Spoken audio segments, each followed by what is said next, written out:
Welcome to J is for Justice podcast. If live breaking news and following true crime is your thing, then please consider subscribing to my channel. And if you like what you see in my videos, please consider giving them a thumbs up.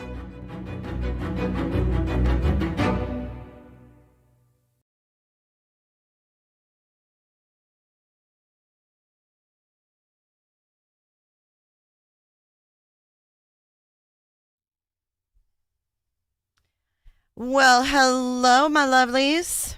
Hello, how is everyone? Happy Friday. We are here for some Kohberger action. Action. Hold on. Thank you for joining. If you could please give this video a like while we wait, and I tell you what's going to go down today. So it looks like it's going to go down like it did last time. We're going to get the footage after the first hearing, and then we'll get the second hearing, is I think how it's going to go. So we just have to be patient. I just want to let you guys know that I've been working on the stream all morning. So you might see some new things pop up and some new alerts and stuff. It's really going to be fun. So I hope we get some subscribers, some donations, and some Patreon members today so we can fill this cup even more. Every time we'll get a new thing in the cup. So also, before we begin, I want to say that my donations today are going to be going to my daughter. And this is why. My daughter, she works full-time. She goes to school full-time. She's a hard worker. She's a good girl. She doesn't get in trouble. She doesn't drink. She doesn't smoke. She doesn't do anything like I did. Like, she's not her mother at all. But I got this today, and it says, "Hello, I am sending this to everyone. As you all know, I am a huge Swiftie, and my birthday is also coming up in just 4 months. Taylor is playing 2 shows in Detroit, which I have been desperately, in all caps, to get just 1 ticket for. I almost have enough money to get a ticket. If anyone would like to pitch in, I would consider it as my birthday and Christmas gift, and you would be off the hook for that. If not, I completely understand, and I do not expect anything.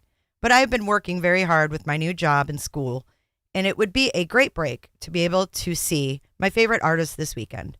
Thank you for your consideration."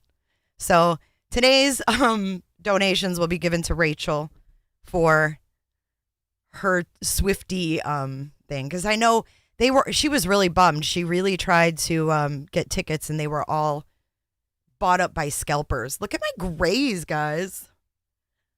I need to color this shiz. All right, so that's what is going to go on today. And hey, Shell and Angie B, good to see you too. You're beautiful moderators. And Leo Tech. Oh my gosh, Leo, good to see you. Mark Klein, hello. A lot of you guys I haven't seen in a while. Hello, Olive. See, you guys were having fun. Hey, Jammers. Hey, Mandy. If I missed you, you know I love you. Hey, Jenny W. I want to thank you. Love the grays. Should I just let it grow out? Should I just let my dark hair turn gray? I think I'm almost 50%, 100% gray now. It's like crazy. Hello, Sandra. Oh, whoops. Hey, you know what? I earned every one of these motherfuckers. Thank you, Allison. You are beautiful as well. So, yeah, so that's where we stand right now. We're just waiting for the footage to come through, and then we will watch the hearing. So I put the poll up. Let's see what you guys are thinking so far. I'm not sure if I believe they're going to lift it. 62% of you think they're going to keep it in place. 28% think they might modify it and just clear up things. And 10% say they're just going to get rid of it altogether and say this is ridiculous. Thanks, Meg P. I don't know. Hey, 28208 Bunny. What's with the putting greens? Are you golfing today? Bunny. The concert is in Detroit. It's in Detroit. Taylor Swift was already here, like, I don't know, a month ago. Yeah, it'd be really cool to let her know, like, hey, I pulled this off for you. Taylor Swift gave tickets free to Girl Scouts during her last tour. My daughter and I danced right in the front and gave her a swap to say thank you. It was super cute. I hope she gets to go. That's so fun. Lisa says if your daughter gets 2, I'll go with her. I think her friends have tickets, so she's trying to get 1. So say hello to Samalu. Oh, where is she? Over here. I'm still trying to get that down. I'm definitely not your typical YouTuber. Subscribe here. I don't know how to do all that. Yes, it is in the D, Olive. Olive is always my prompter. It's so cold in the D. How the fuck Hey, Chugi. No, they're not allowed to broadcast it live. There's a pool camera in there. So how it's going is Court TV set up 2 pool cameras and they're recording. And then when they get done, they are going to upload it and then we get the link and then we can play it. My left, Napoleon. Bow to your sensei. Bow to your sensei. Aw, that's cool though, Angie B. Hubby and I are taking our son to see Dave Matthews for his 18th birthday tomorrow. Is that the concert's tomorrow or his birthday's tomorrow? Happy birthday to your son. Hello, Lizzie.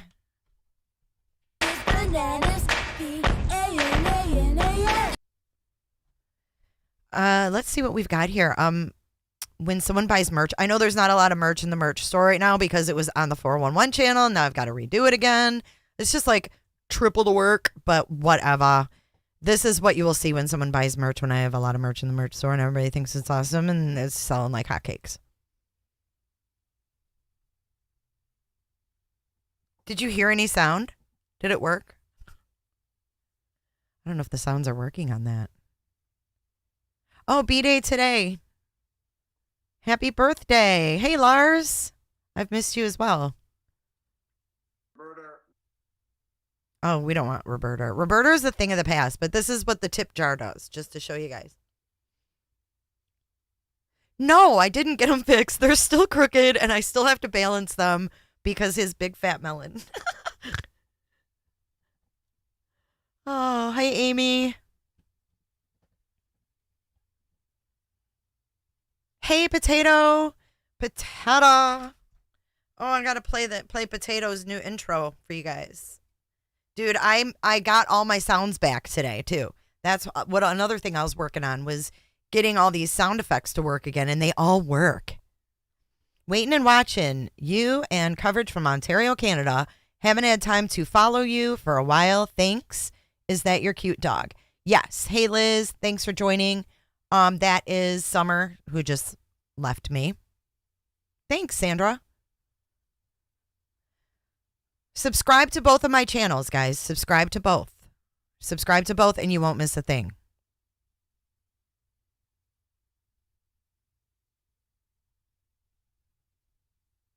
Here's a test donation.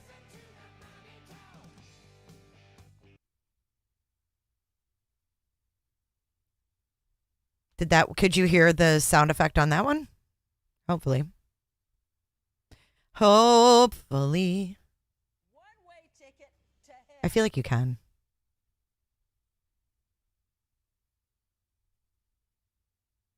Hello, Speculation Station, cleaning out their ride. Hey, Beth Moran. This is just a test. It's just a test stream. It's just a test. You heard? Okay, so you're not seeing the alert box? It's at the bottom right. Maybe I need to move it over. I don't know. I'll put it over the doggy. Let's see. Now we'll test it again.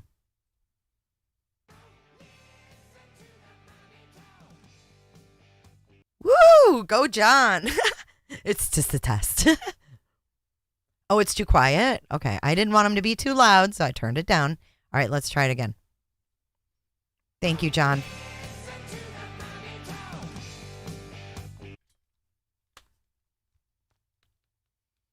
Hi, Lucia. Hello, beautiful. Non-gray Lucia.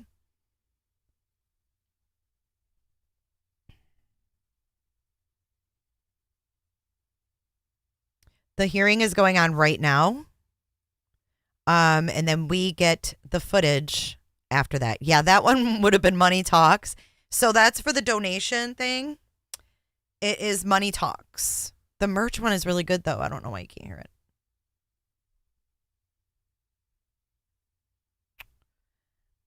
Gonna have to fix that one, I guess.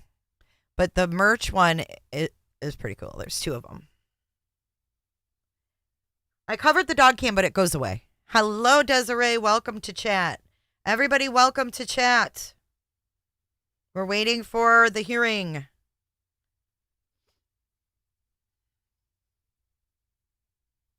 me check my email and see if I've gotten a link yet.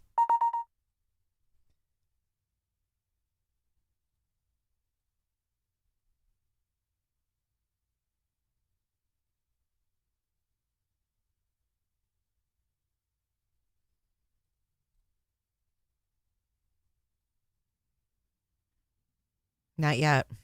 I guess we have to be a little more patient than that. Oh, I got one of my public requests. Oh, shoot. Snap. Dear requester, the Public Records Office regrets to inform you that your request due date has been extended to June 27th, 2023. Thank you for your patience as we manage a critical staffing shortage that has resulted in longer than usual processing times. We apologize for the inconvenience. This is from Pullman. Let's see what it is.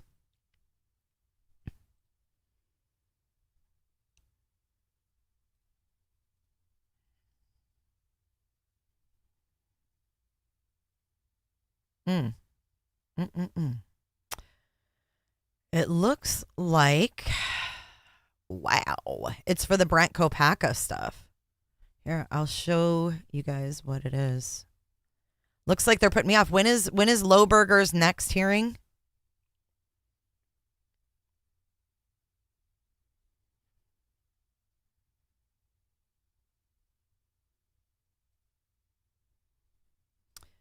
They're putting me off again on the Kohberger, or not Kohberger, the Kohbergers.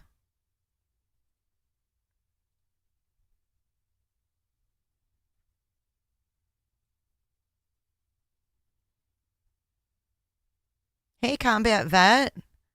Hope you're doing well. Good to see you. A lot of you guys I haven't seen in a while, so it's good to see you guys. All right, this is what it says here.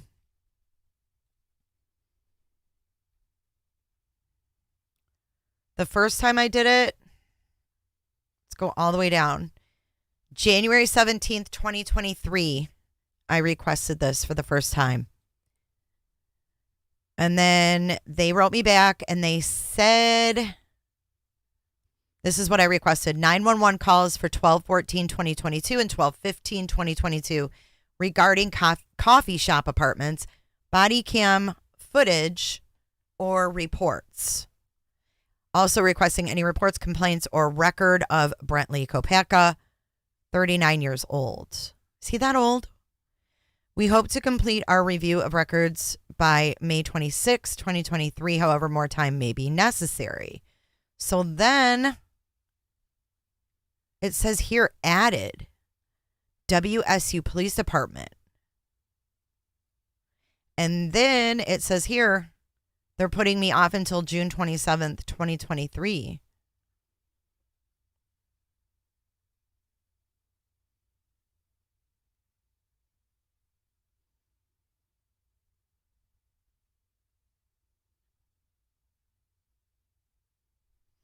So definitely not closed. This had to go. So automatically when there's an officer involved shooting, from what I read out there, they do this investigation. And the State Patrol, I think, does that. Whenever there's an officer involved shooting, whether it's self-defense or what it is. Hi, Patrick.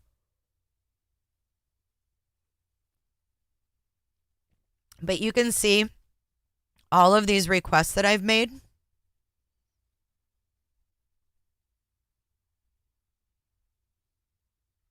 They haven't responded to these yet. These are newer.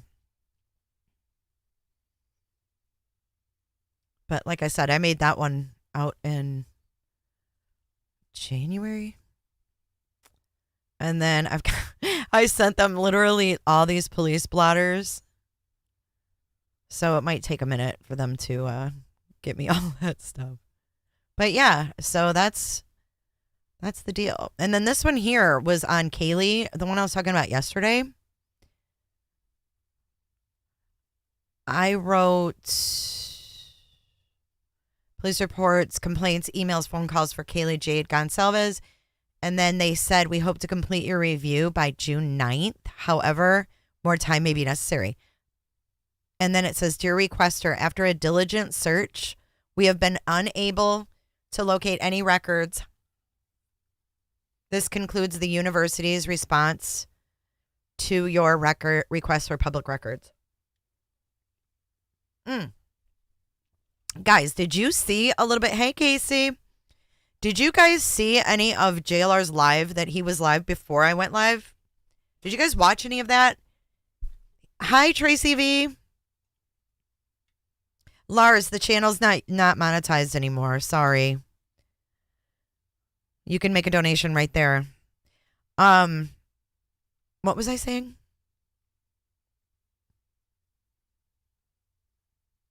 Agape love, either BK is bat poop crazy and did this alone, or this case has much more going on. It's either or, in my opinion. Oh, JLR's thing. So he looked up, this lady is going to be testifying today. So the person that's going to be testifying is Jean Saucier. I don't know her freaking name. But Jean Saucier is their expert that's going to be testifying. And he pulled up some stuff on her, and it looked like she posted a picture of herself. Oh, Lord. She posted a picture of herself with like her leather face and like a zipper going up. The Trump indictment was just unsealed, guys.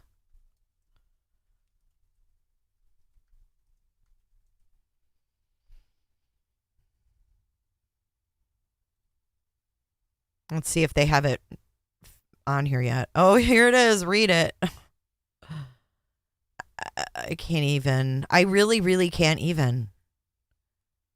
Who's Waltine Nauta?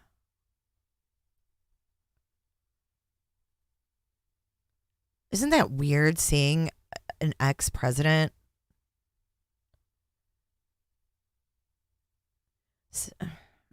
Directing defendant Waltine Nauta to move boxes. Oh. Listen to this. The Mar-a-Lago Club was located on South Ocean Boulevard in Palm Beach, Florida, and included Trump's residence, more than 25 guest rooms, 2 ballrooms, hi CEO, a spa, a gift store, exercise facilities, office space, and an outdoor pool and patio. And this is the lifestyles of the rich and famous. The Mar-a-Lago Club had hundreds of members and was staffed by more than 150 full, part, and temporary employees. They hosted more than 100. We're going to have to read through this, man. This is a lot.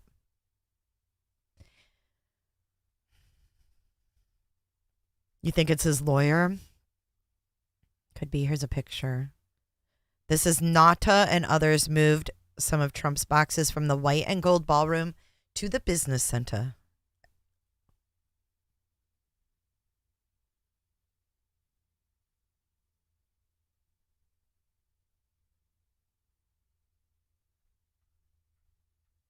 Damn.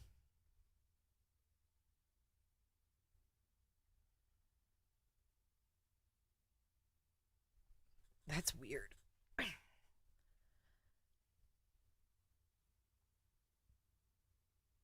Oh my God.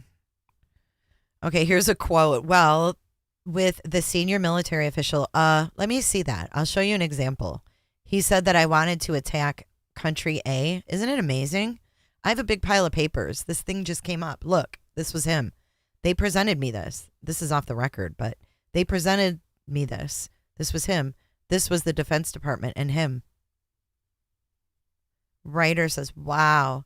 Trump says, we looked at some. That was him. This wasn't done by me. This was him. All sorts of stuff. Pages long. Look.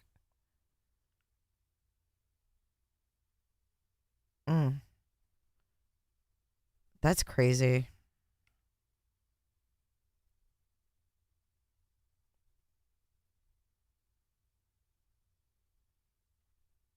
Man, I could get into this. Enthralled in that. So maybe we can get back to that later. Later, Tata.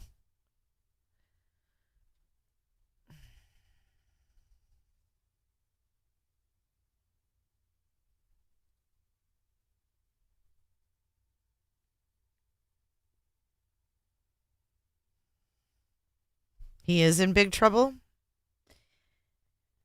Yeah, when someone says off the record, that's a little bit scatty. Little bit scatty. All right, this is for Potato. Potato, are you still here, I hope? Each kind of potato have a social role. Potato grows at high altitudes and can be left in the ground for a year or more.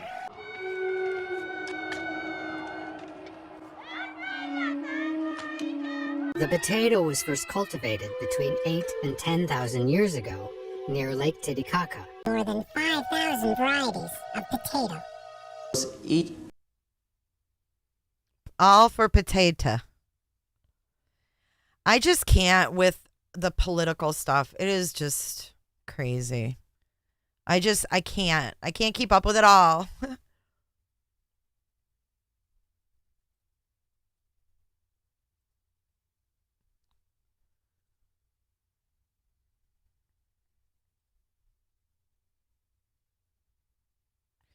All right, so we are still waiting to receive this hearing.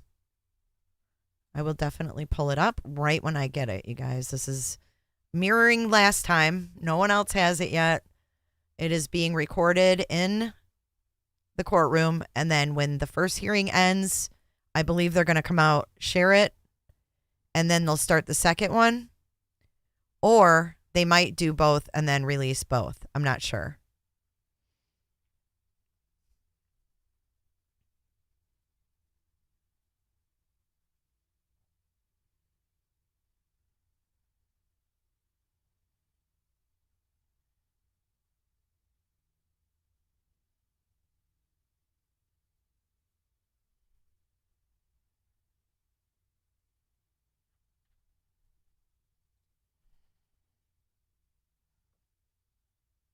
Two of Trump's attorneys quit about 2 hours ago? No way. Jenny W., I want to thank you for your tip. I missed it at the very end last night or yesterday.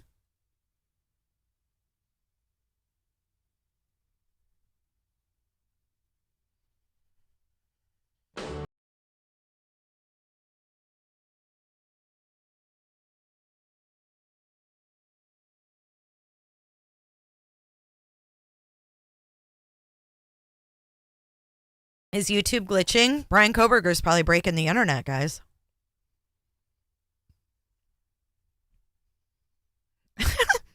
Mandy. Mandy, you're so funny. YouTube has been glitching a lot lately.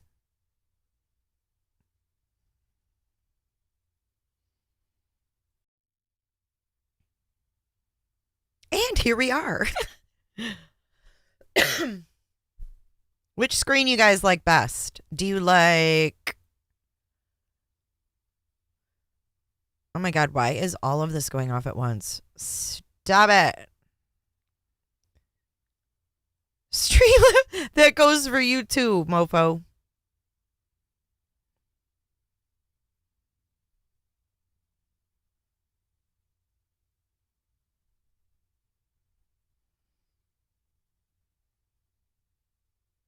KT. I don't know if it's more or if we're just hearing about it more.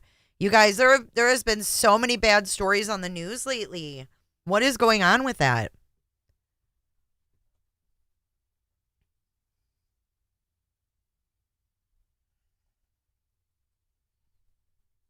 Does anybody know?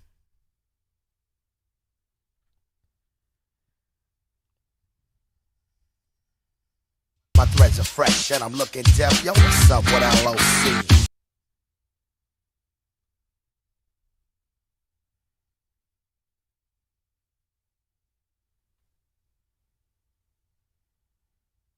Mary P says, I think people need to be more aware of their social media, of their media sources. Yeah, I don't know, man. I don't think anybody else is playing it quite yet. It hasn't been released. Because there's no broadcasting from inside the courtroom, so.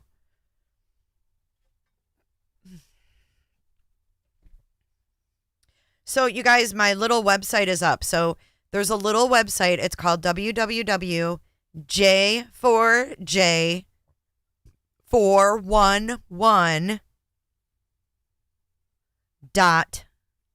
live. And guess what else? Guess what else happened today? OMG.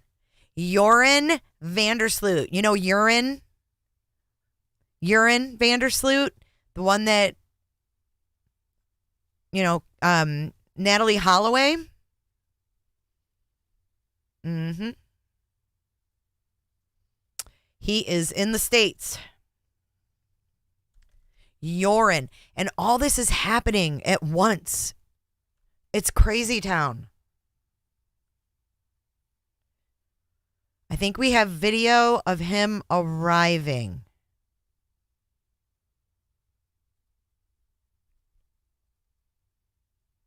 Let's see if we can pull this up. Okay, so their attorney, the Holloway's attorney,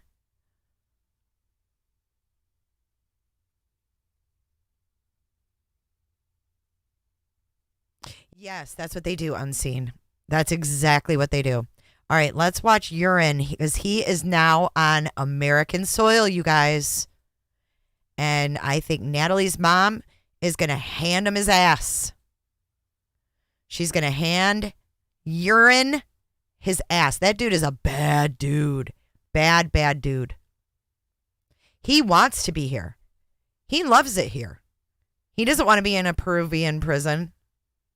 He's going to come here and he's going to get cable and snacks and probably love letters from some sick bitches out there. Niggas wife me once they get that good punani. She's basically overwhelmed by the whole situation. She had the whole spectrum of emotions. On the one He's hand, talking about her mom. Ecstatic that Vandersloot was on U.S. soil, U.S. authorities, U.S. justice system, but it's still like pulling a scab off an old wound. There's always that pain there, and he's a painful reminder of what she's been through. You were in the room with Vandersloot twice, as I understand it, Yep. During that alleged extortion plot. What was that like? What was he like? Big guy, kind of an ominous presence, all business about money. That's all he cares about. That's all he wants to talk about. And just cold and heartless and has absolutely no sympathy, no empathy, no feelings whatsoever for Beth, her family, or what they've been through. He just wanted the money. He just wants money. Help me understand this, because according to some of the evidence that's been presented so far, Aruban authorities and U.S. authorities were actually watching the second exchange, but he was able to leave with the $25,000. Why didn't they just snatch him up then? Good question, Craig. They had everything they needed after I was done for the day. Everything was videotaped, everything was audio taped, it was all memorialized. And I think the Aruban law enforcement, being the local authorities, were to sit on Iran until he was picked up after an indictment had been unsealed. And he managed to slip away. I'm sure, almost sure someone tipped him off as to what had happened and told him to get away as quickly as he could, and he did. You expect He's to a testify scum. in the case? I sure do. And you've already started preparing, I gather, with the attorneys? Not yet, but I gotta sort of get the rust off from 13 years ago. John, really quickly before I let you go, Yeah. Is there a universe in which we ever find Natalie Holloway's remains, her body? That universe is between Vandersloot's ears. He's the one that's going to have to decide at some point whether he wants to cooperate or not take a breath of fresh air outside of prison down the road. Thank you, John. She was so pretty. That poor girl. So he is he was in a Peruvian prison for the murder of another girl. Stephanie, I can't remember her last name now, but it was Stephanie something, and it was on video. He was caught red-handed.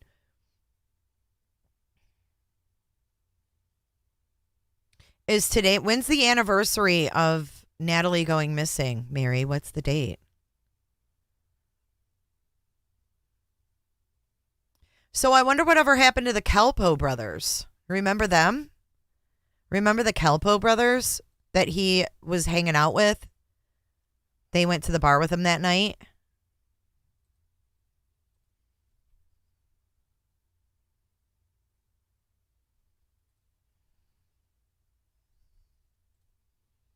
Deepak and Satish,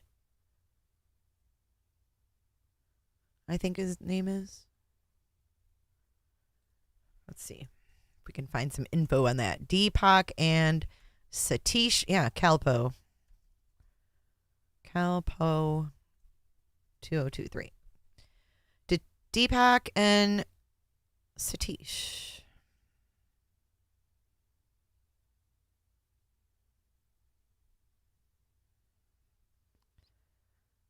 Just as a reminder, this is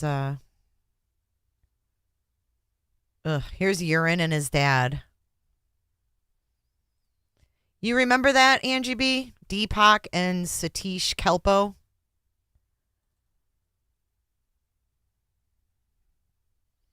Here's a picture of him and his dad.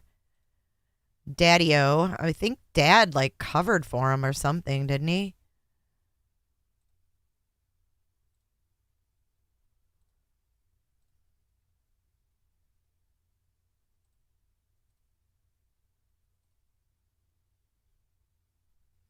What's up, KT? You're not blocked.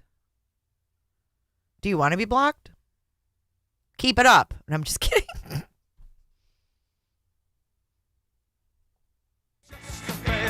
Oh. You followed it on a forum and you got to be friends with her aunt? Oh, wow.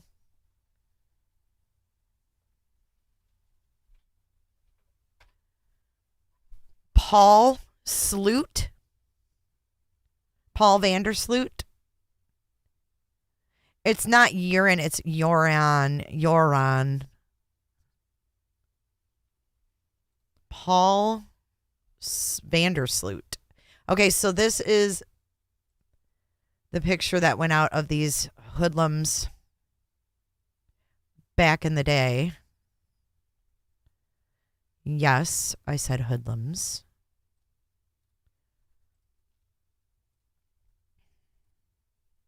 Yeah, scary people, man. They're just up to no good. They said that he was running around.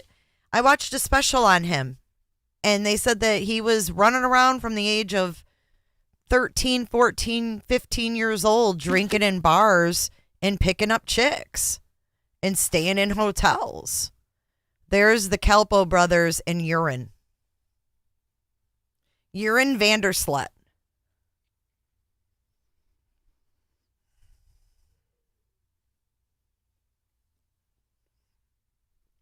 Thank you for joining today, you guys. Hey, Feminem. Good afternoon. Happy Friday, everyone. Hey, Fraggle Rock.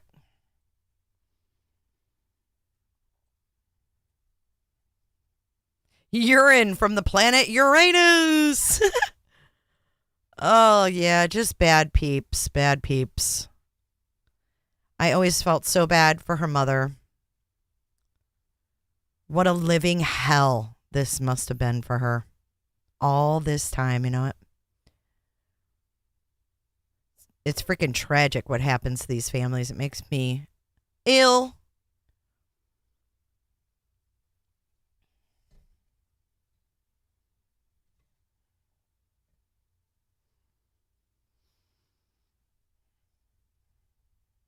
I actually have a Facebook page from back in the day. If you're on Facebook, go to Urine Vandersloot is a scum. They live and work in Aruba still. Wow. Go to Urine Vandersloot is a scum. And I think the profile picture is of a urine cup with urine in it. That's mine from back in the day. So Angie, I wonder if you liked my Urine Vandersloot is a scum Facebook page back in 2003. Wouldn't that be funny?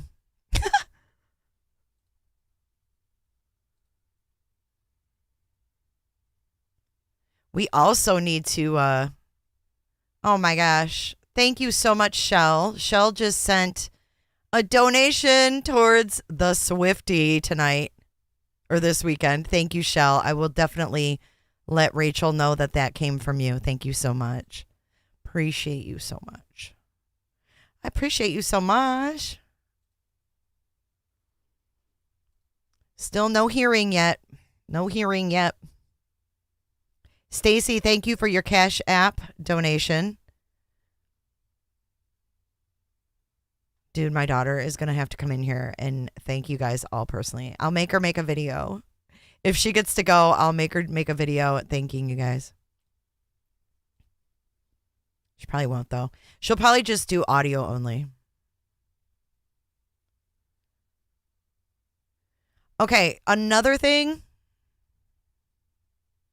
Look at this. Remember that Everett, never mind. Tucker Carlson. Here's something else we can talk about. Tucker Carlson has put out a new podcast on Twitter. And his new podcast, my husband listened to a part of it today and he's like, you got to listen to this. And I'm like, why? And he's like, because he says that Abraham Lincoln was homosexual. A short action shot. There you go. That's a great idea, Mary. Aw, I know, Shell. You're so sweet. She has to dance to Swift in a video. Yes. You can't find it on Facebook? It's called Urine, Urine. Vandersloot is a scum. Let me see if I can find it.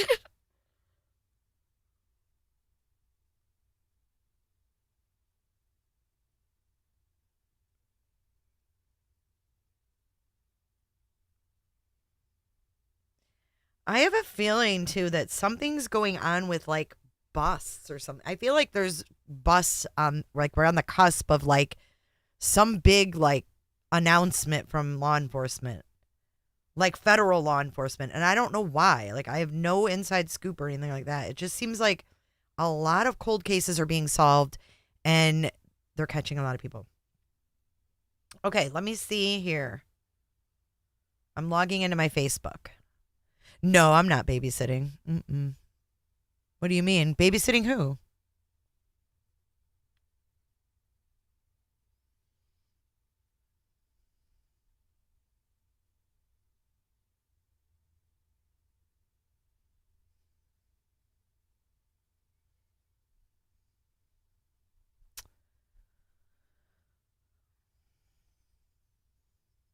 Yes, I don't know. I can't like say what it is or why, but I just feel like there's a lot of things, movement being made.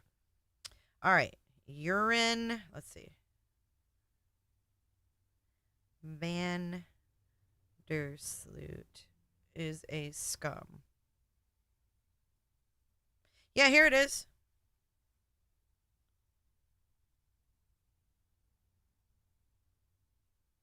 Oh, it's not visible. Let me publish it. Okay, now it's public. I made it private for something. Wait, do what, Mandy?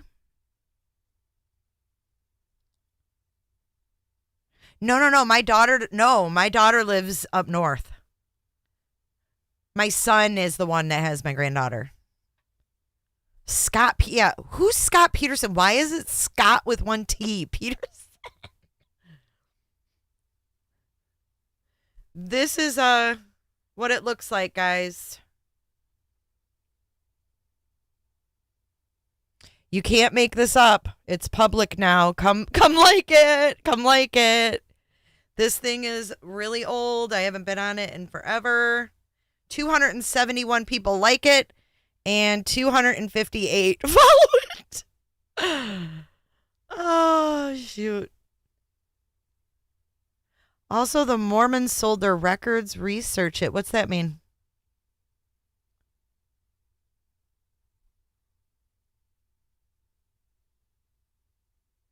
Look at this picture.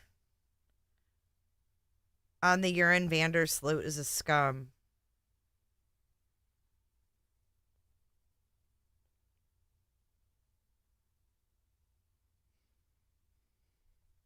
Great Scott. Who's that guy that does the YouTube interviews? Great Scott, it's your true crime Phil. Shit cracks me up.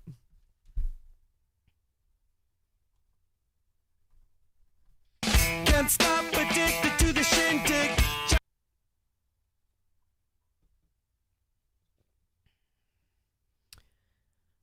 Purging now, only one crisis at a time. What's purging me? What are you purging?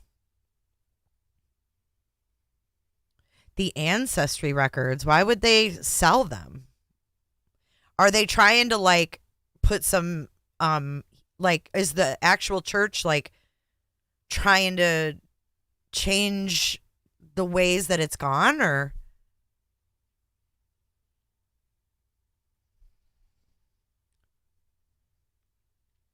you guys, I don't watch movies. I have no idea what the purge is, so sorry.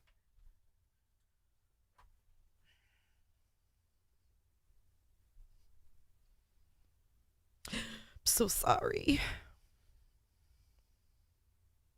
The gag order hearing started at 1:30. So we're just waiting for that to finish so that we can get it.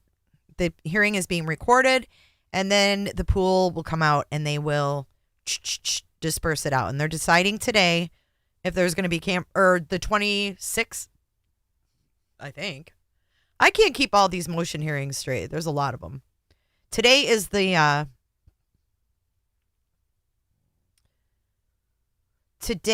the gag order. So Gray is wanting clarification on the gag order, and then the media is having their hearing about the non-dissemination order as well. Yes, Summer Wells, and someone went live on the Summer Wells page yesterday and didn't show their face. It's almost like they do that kind of stuff to keep like this speculation going. I don't understand. It's kind of strange to me, but whatever. I guess maybe they see some method to the madness of keeping it in the spotlight.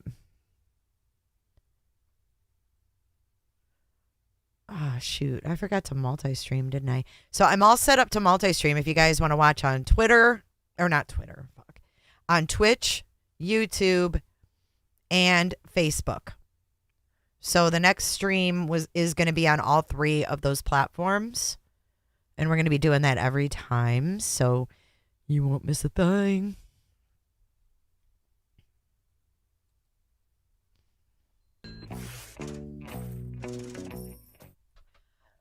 Oh, Megan Holly coming in hot. Thank you, Megan.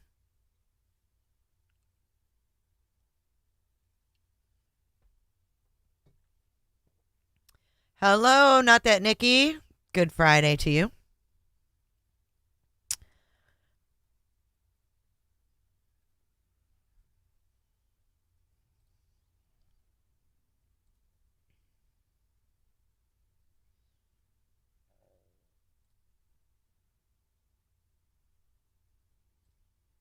I don't know how those Kelpo brothers aren't in trouble, though.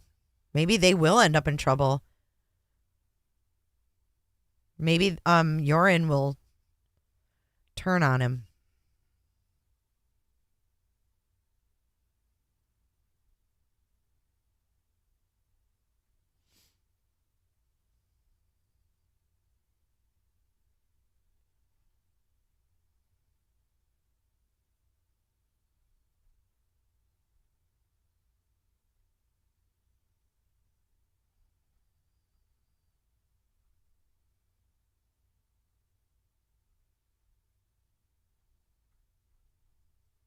Still no hearing yet, guys.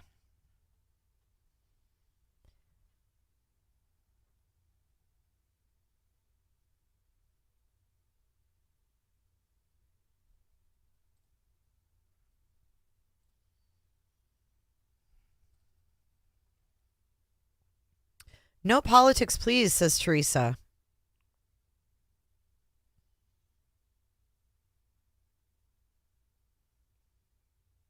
Mercedes blue. I think SW SW. Who's SW?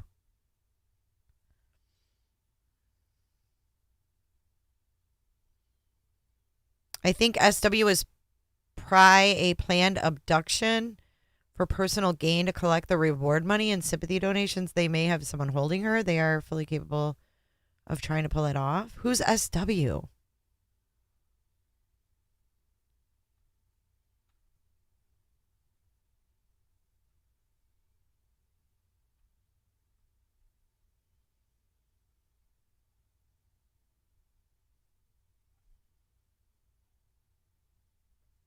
Oh, Summer Wells. Okay. Ken Dalton, what do you think of the no cameras BS with the Idaho case, Jay?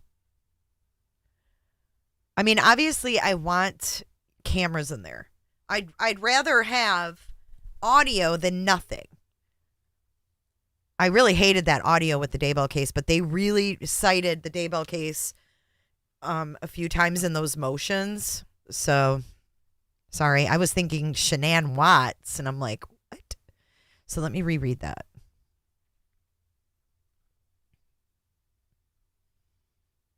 I think Summer Wells was a planned abduction for personal gain to collect the reward money and sympathy donations. They may have someone holding her. Yeah. They're capable of anything. I mean, people are capable of anything. Look at, hey, Robin, look at fucking, what's her face? Her sister that's missing.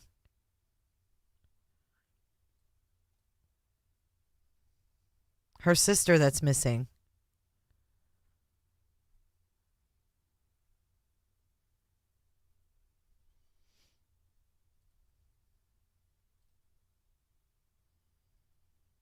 Rose.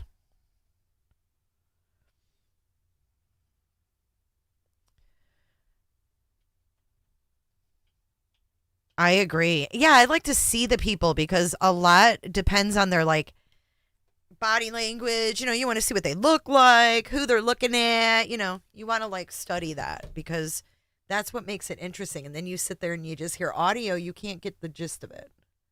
But I will take audio over nothing.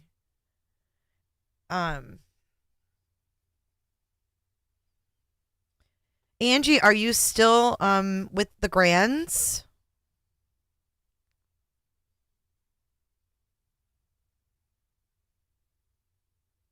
Let's go to Twitter and see what people are tweeting about the hearing because I think they can tweet. Let's see if we can pull that up.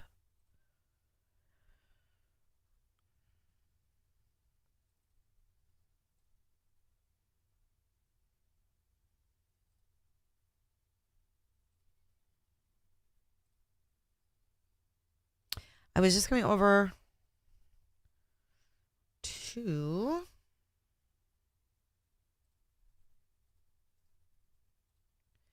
give somebody a blue dress. Today, I have a new blue dress hearing because I have a new blue dress that I'm about to hand out to someone that's very special. Don't feel obligated to do anything different.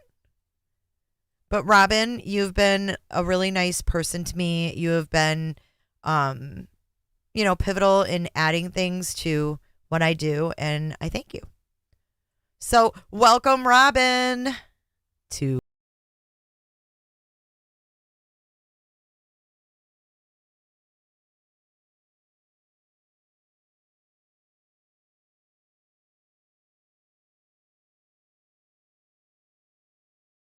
Did you guys see Elvis? Thank you so much, Lars. Lars coming in hot with 5 buckaroos. Mercedes, I would rather not dive into that stuff. That stuff makes my stomach sick. But I appreciate you offering. Do I just sign in for this? Okay. Here we go. Bryan Kohberger. Bryan Kohberger.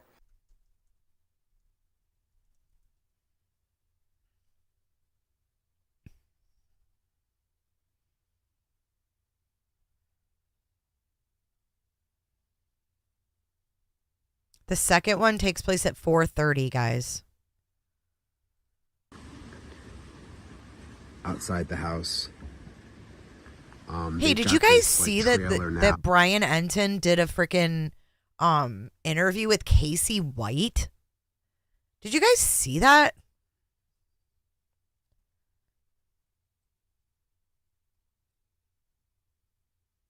So apparently he was there last night.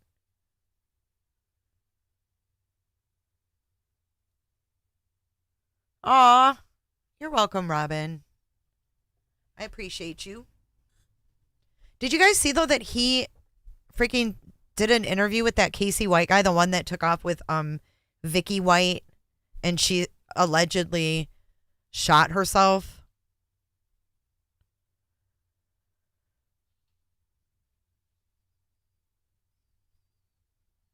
Okay, Jordan Smith is in. Okay. Oh, okay. Right now, Shannon Gray, 45 minutes ago, Shannon Gray, representing the Gonsalves family, was presenting his arguments. Gray is arguing that the amended non-dissemination order is overreaching. It limits the attorneys for any interested party as well as the attorneys representing the victims' families. By the way, Kohberger is not going to be in court. Judge said his understanding is that the victim's family has never been restricted in any way. They have been allowed to say whatever they want. You've been on the media. You've had interviews. How do you feel you've been restrained in any way with this order? Asked the judge. Kohberger remains expressionless. Oh, he is there. They said he wasn't going to be there. Gray has stepped down. Bill Thompson is up. The state contends that the gag order is an appropriate measure and preserves the right to a fair and impartial trial. They are asking to keep it in place. Gray is now back up at the stand, responding to the prosecution 9 minutes ago. Nothing precluded the prosecution from contacting my clients well before I started representing them. And that's the latest tweet.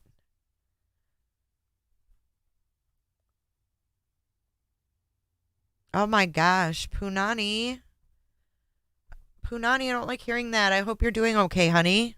My niggas wife me once they get that good punani. We don't know yet, Mercedes. We don't know if there's going to be cameras. They're going to have a hearing on that at the end of June.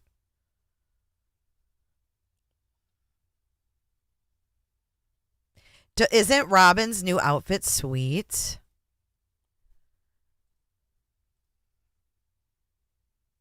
Oh, Washington State. Oh, I just got 1, 2, 3, 4, 5, 6, 7 emails from Washington State.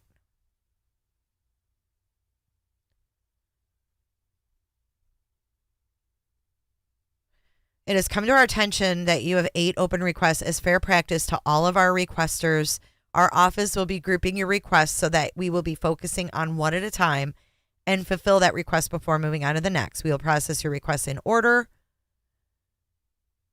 We will continue to work on request 23057 until it's completed. Your estimated date is June 27th. Really? So they put me up to June 27th on my other requests.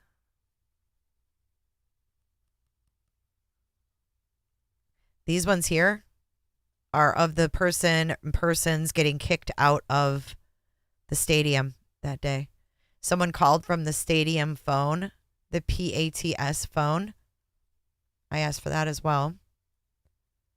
All on 11/12, guys. All this shiz was going down on 11/12. So let's see what else they have done here. All requests.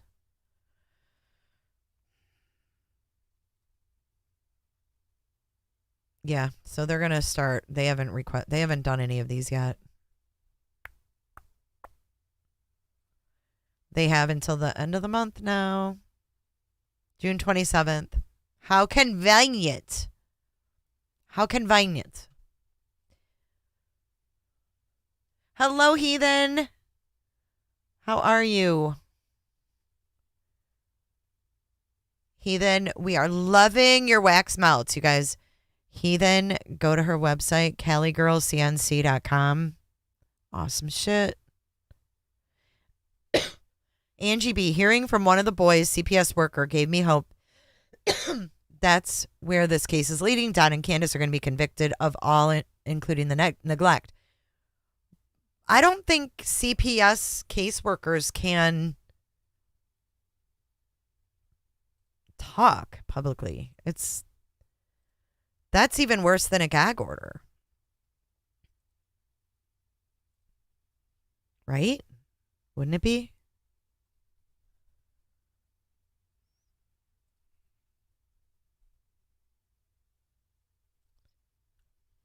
Okay, let's check the Twitters. Nothing for 10 minutes. So maybe they are wrapping things up here.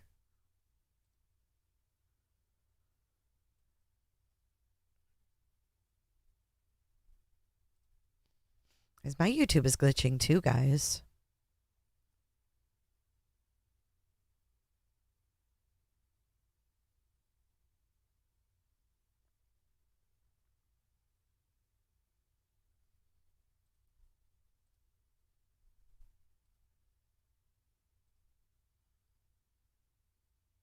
Petty Detective. Hey, Petty. Mercedes Blue. You have a connection there. Well, you probably shouldn't be saying that because that person can get fired from their job. So let's not put that in the chat. That's dangerous talk there. You don't do that. Like, this is kids, man. I don't like when CPS workers don't take their job seriously, because honestly, no CPS worker should be leaking anything to anybody. That's so unprofessional and goes against so many ethical guidelines. Not cool.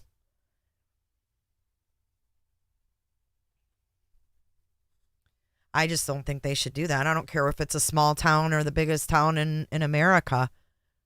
When there's kids involved and you're sworn to keep that stuff secret, they should honor that. Oh, gotcha, Ken Dalton. Maybe they're going to remonetize my channel. Maybe that's what all the glitching is about. Not. I mean, you take a code of ethics, man. When you take jobs like that, you can't just screw around with people and their kids.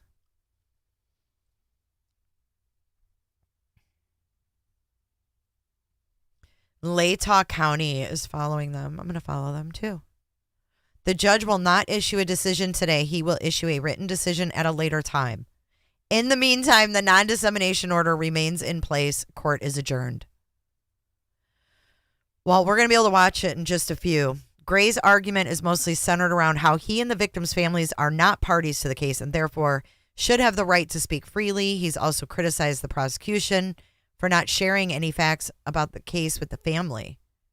So we're still on that. Gray says he's asked the prosecution if they'd like to interview the family on multiple occasions and they never heard back.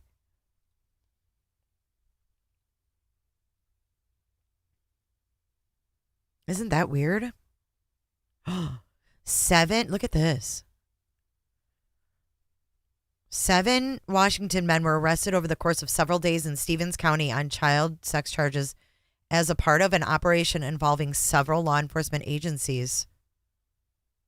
The primary crimes investigated are attempted child rape, communication with a minor for immoral purposes, sexual exploitation of a minor, and attempted commercial sexual abuse of a minor. Thomas Rail of Ellensburg, Spencer Voice and Matthew Roque of Colville, Scott Jackson.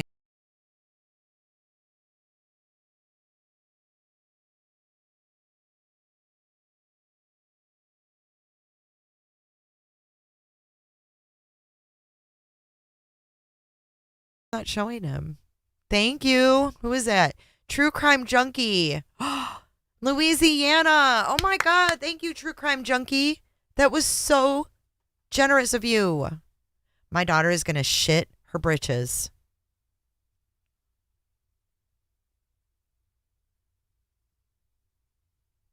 I think they need to keep it sealed up. I don't know what the hell is going on. Why they aren't talking to that family? Why would they not talk to that family? When someone passes away, you always interview their family. I mean, are we expected to believe they never spoke to Kaylee's parents at all? Ken Dalton, really? JLR found something that said the prosecutor never listens to the families. I want to reiterate, she did not talk to me about anything concerning the boys, only Summer and where her case is leading. Gotcha. That is your entrance music too, Robin. It's whatever you want it to be, honey. It is whatever you want it to be. She said to Danielle on the Drunk Turkey show that they have evidence from BK Computer. If they're not sharing anything with the family, how would they know this? She said to Danielle, who's Danielle, number one, and who's she?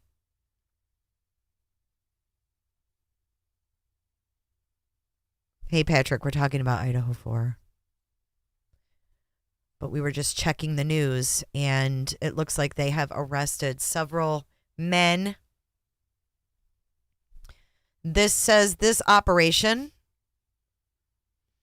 was spearheaded by the Stevens County Sheriff's Office, Homeland Security, Washington State Patrol, Eastern Washington Missing and Exploited, Task Force, Internet Crimes Against Children, affiliates, the Prosecutor's Office, U.S. Border Patrol, Colville Station, and Othello, Spokane, and Caldwell, Idaho. Spokane and Caldwell, Idaho, police departments were also involved. That's big. That's really big.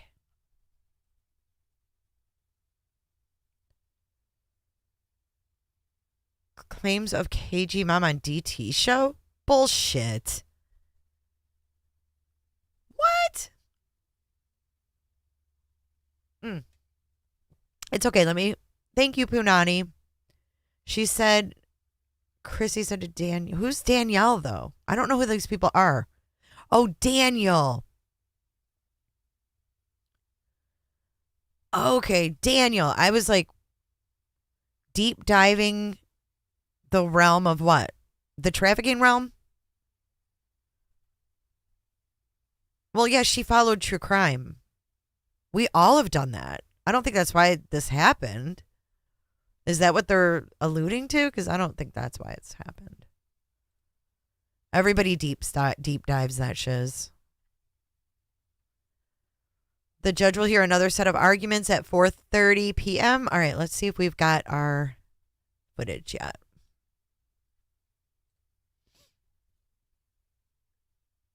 I hope so, because I have got to go potty.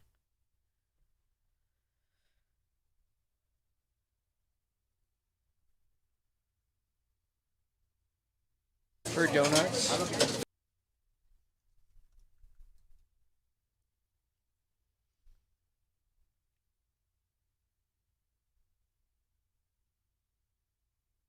So it says here 2 hours ago, Steve Gonsalves talked to Court TV about what he thinks should happen. And Steve Gonsalves said that he thinks this was motivated by jealousy.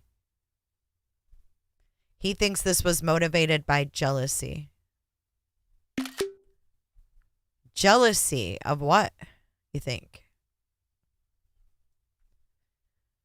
Her family unit. I will, Ange. Here's urine during the transport. He's looking a little rough. His urine's looking a little rough. Loaded hot. No, I don't. That's gross.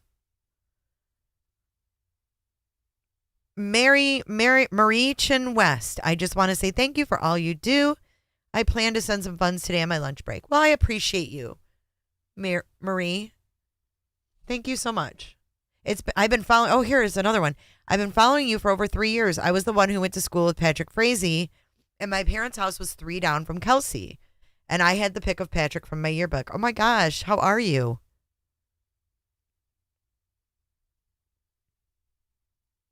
Good to see you, and thank you for being here. Thanks for speaking out. Letting us make your presence welcome or known. Your presence known, not welcome. Oh, Lord. I think Nancy Grace needs to say something to me. Wake up. Did I ask you what somebody I don't Why even are know people such idiots?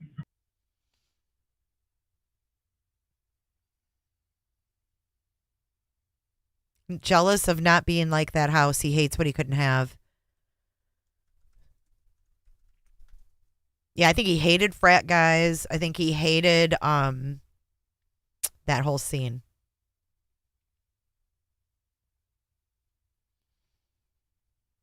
Where the heck is this, man?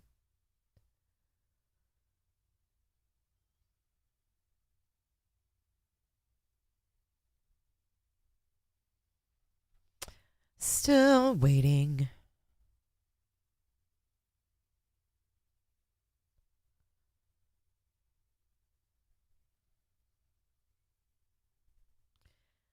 No, it wasn't televised. It was recorded, and then they're going to be dispersing it. I'm on the media pool email. When it's dispersed, I'll get the link. Just Samantha, Jay, you had me going with BK adopted, but then how'd they get familia DNA? I don't know. Just Samantha. I have no idea. But someone did leave a comment that I wanted to read regarding the rabbit hole we got in yesterday. And they kind of talked me down a bit. And they were like, this is, it could be, it was because there was a gag order or something in that case. And there was like more issues. So I'm like, okay, I need to be careful because when they cite a case, it can be from any part of that case. You know what I mean? Right, Diana? I don't think so either.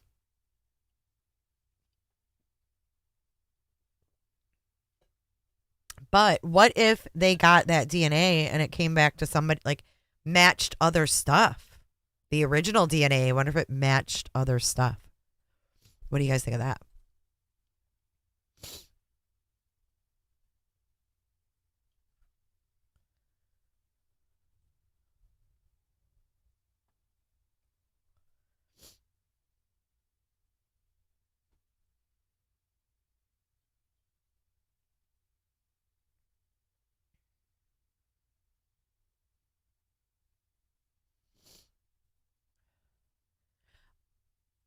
There was what? There was a law enforcement officer quickly interviewed when BK was scooped up. He was asked if there was going to be shockers. The law enforcement officer said they are far from finished and some people will be shocked and a few won't. Interesting. I remember also saying, or I think it was Lanier said, or maybe it was French Fry. I think maybe he said that their investigation, when they arrested Kohberger, he said our investigation is just beginning. I found that to be really interesting as well. Let's see if I can get this alert box to work. So you can see it there. Let me try something. Oops, I didn't mean to do that. Did I ask them to do that? Did I ask you to do that? Yeah, I need to use the restroom as well, but I don't know. Hang on.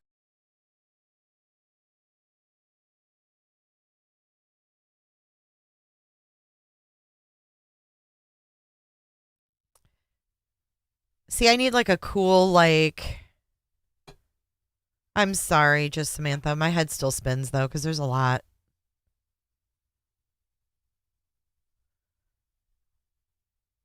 Whoa. Check that out. Look at our tip cup. It's full of Anthony Kiedis. I love it. I couldn't love it more.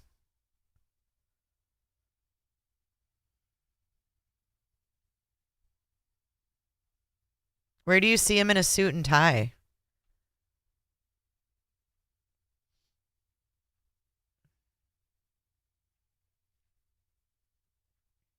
There's no video out yet.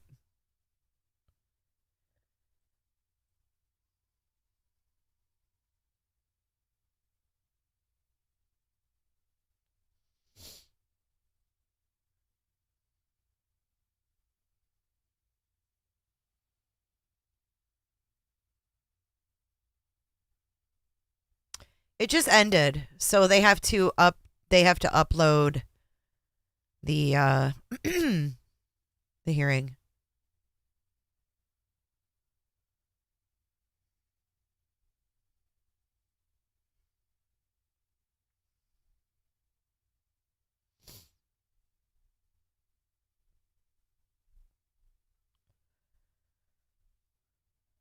They reported that's what he wore. Yeah. Well, they look at Lori Vallow. She never had to wear scrubs. She never had to wear scrubs or jailhouse shiz.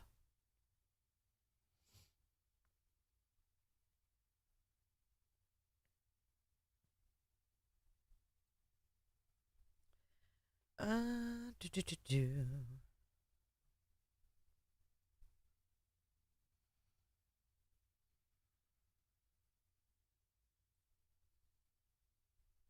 Not handcuffed either. Ooh. No shackles. He probably has one of those zapper thingies. Blue suit or gray? What do you think? I'm calling gray. Dark gray. But maybe blue. Maybe you're right with blue. But I'm calling dark gray. They didn't say.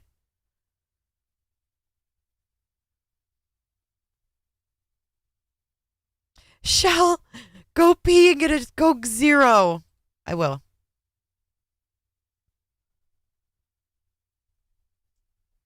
You know me. I'm always in the middle of something and want to finish it. Okay.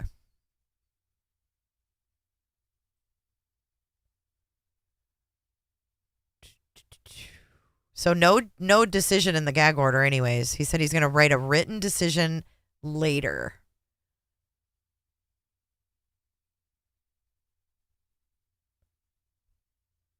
If they can edit them. No, what they do is Judge said the loss to your children is devastating and horrific. There is no dispute about that. He's now apologizing for mispronouncing some of the victims' names during the previous hearing. He did that in the beginning. It's black.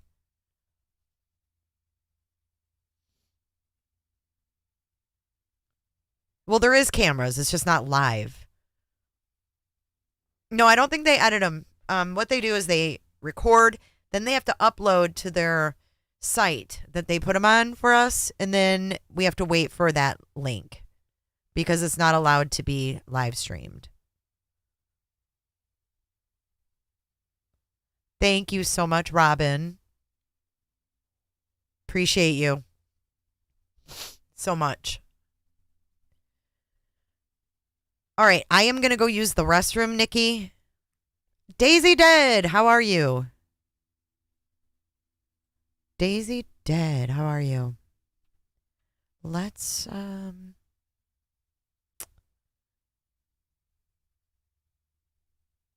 I'm going to put this up.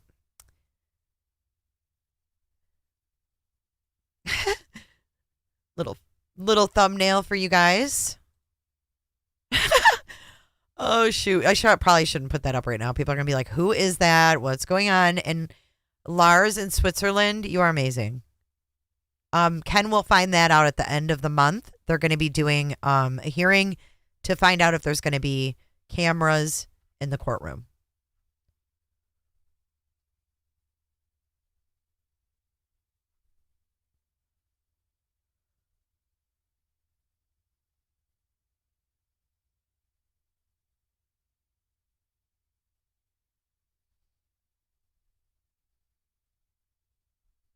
Creme News is also going to be distributing it. So if you can check if Creme News gets live, let me know. Gets live. Goes live.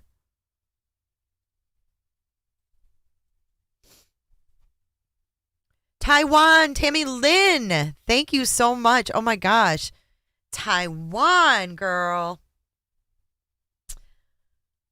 Let's see what I've got for Taiwan today. Yeah.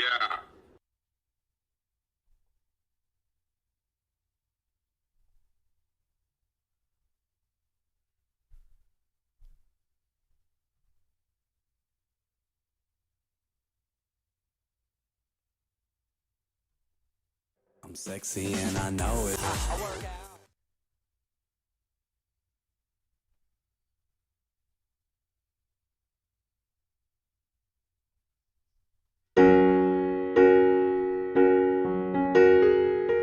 You guys want to cry? That's pretty sad music there. Hold on. All right, I'll be right back, guys. Don't be that, Nikki. Don't be that, Nikki.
Summer.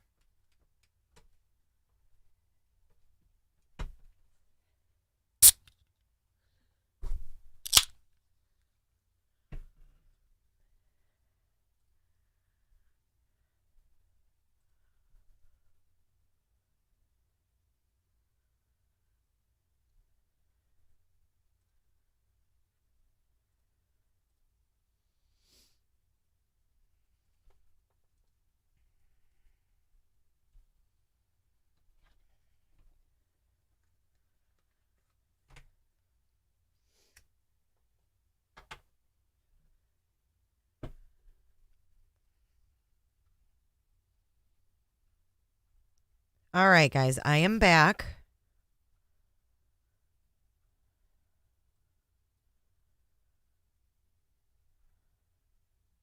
Is that music over or what? Can you guys hear me? Can you guys hear me? And is the music done? You heard my zero? I know I did it on purpose. All right, so I understand it is on cable. Obviously, they can get it on cable quicker than it takes to upload that entire hearing, so we just have to be patient. That's the way it goes when you do things the right way. So patience is a virtue. Patience is a virtue. We will see it. The great thing is we get to see it together, though. We get to see it together. What's up, Jamie? What's going on? I came to see if you were covering all the plane activity. They got Air Force One out on the East Coast. Oh, shit. Are you serious? Well, let's pull up the flight radar. Jamie. Let's see what's going on. You know I'm all about that. You know I'm all about that. That's not good, though. At all. I don't really like how this wildfire business has been going on. It doesn't make much sense to me. I mean, I know we have wildfires all the time, but for the smoke to be bad in like New York and DC, what's it like in Canada, for Christ's sake? All right, let's see what you're seeing here. We've got several Air Force jets circling around Washington, D.C. Let's see. Maybe it's precautions because Trump's thing was unsealed. I don't know. Here, I'll let you guys see what we see. Thank you for letting me know about that.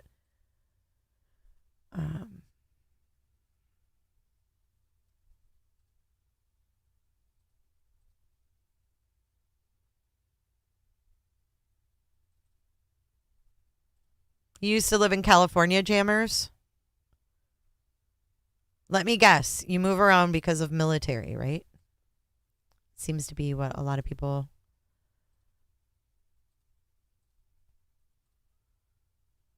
Do you have and smoke there?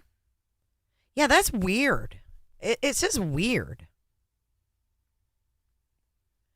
Tammy Lynn says, not many fires out here in Taiwan. To be honest, thousands of typhoons, though. Are you American or are you Taiwanese?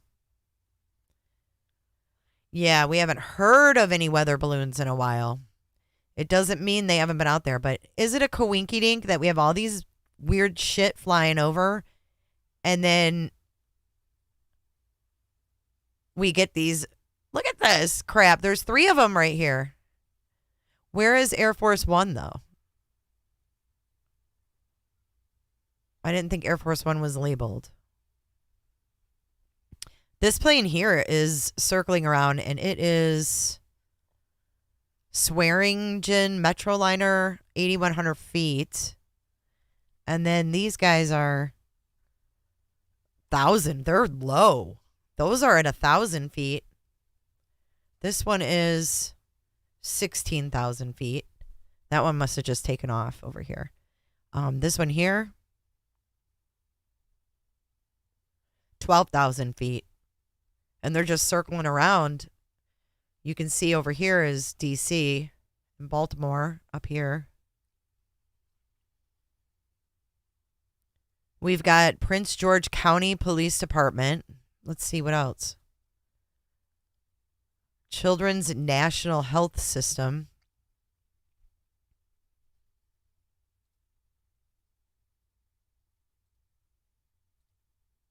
This one here. Hang on, let me zoom. Thank you guys for all the donations. My daughter is going to be so thrilled. Thank you guys. 800 feet. This is Maryland State Police. What the hell's going on, man?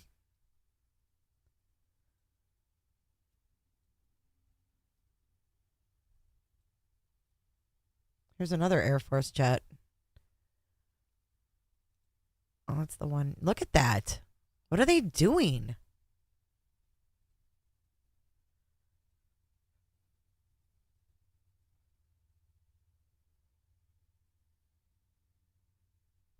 What do you guys think is going on?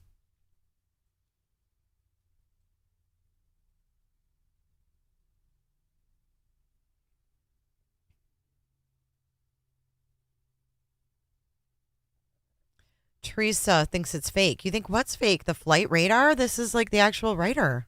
Or radar, rather. 90% of fires in Canada are arson? I could have sworn that they said that it started from somebody's personal fire.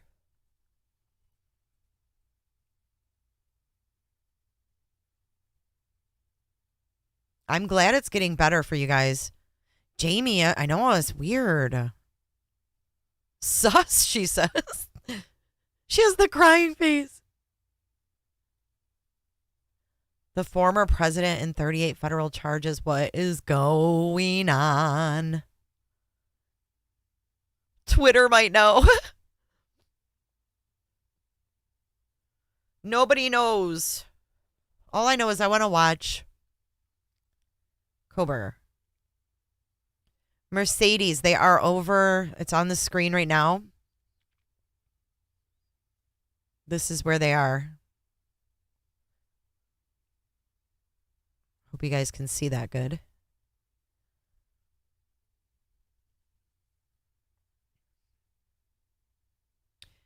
Teresa says we're being run by commies. Do you think we always have been, Trace? Do you think that ways? Do you Jammers, you're so funny. There we go. Cindy College says there's an air show in Ocean City this weekend. See?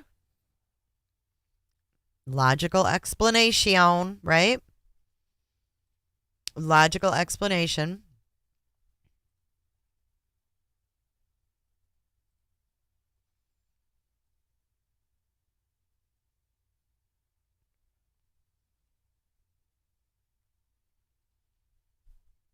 Thank God. We don't need any more craziness going on, that's for sure.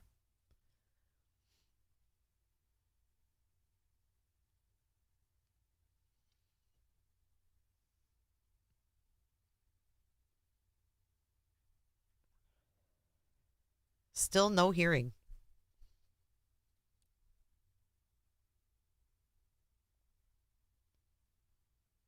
Here is an article on the hearing, though. The attorney for the family of a slain University of Idaho student said the gag order issued in the case made him believe he, quote, should tell his clients to be quiet. The judge, however, says that's not the intention of the gag order. John Judge said there are statutory protections for victims and their family members, but there are also case laws that can restrict attorneys who represent potential witnesses, which Judge said the family of Kaylee Gonsalves may be. However, Shannon Gray, the family's attorney, argued the family hasn't been involved in the investigation since it began. Ultimately, Judge ruled he would not make a decision on revising the gag order and that the order would remain in place until further notice.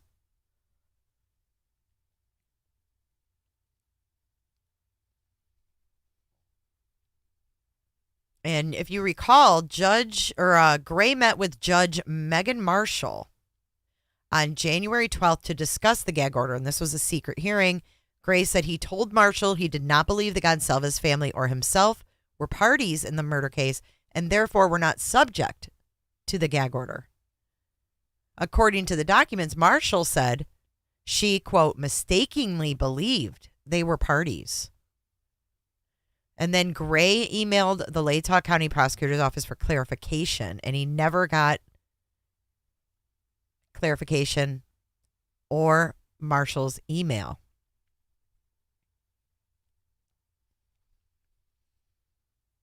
So he says, I took that as I should tell my clients to be quiet.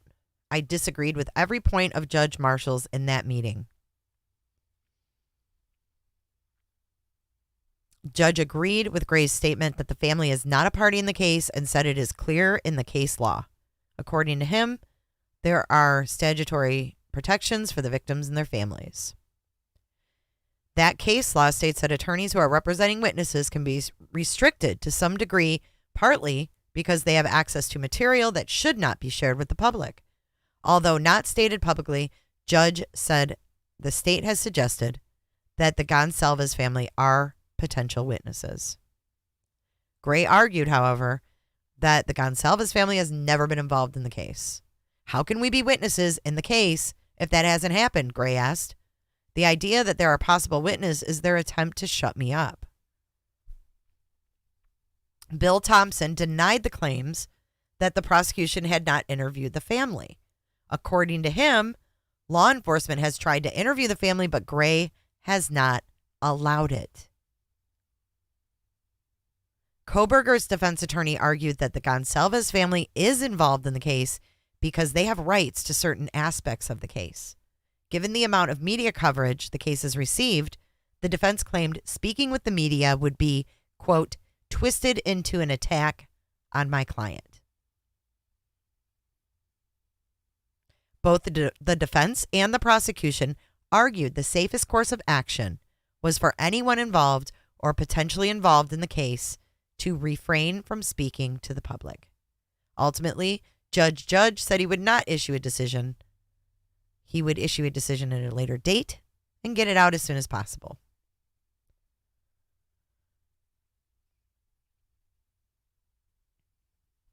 And that's about how it went down.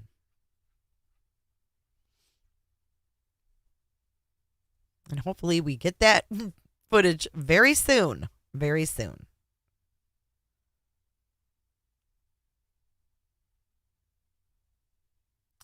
We do have a hearing from, or a statement rather, from Donald Trump's.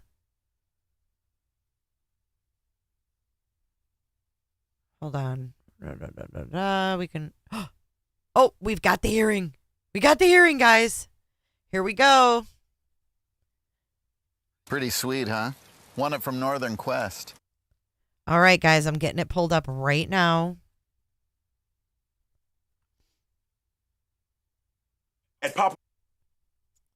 And we will have that pulled up in just about 30 seconds for you guys. 30 seconds, okay? And we've got that hearing.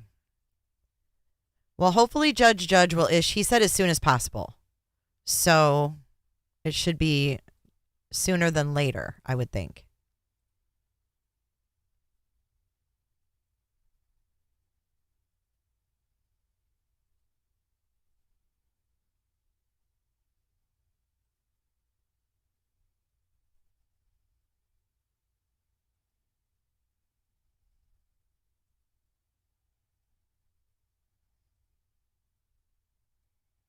Okay, I don't know why it's not playing. Hold on.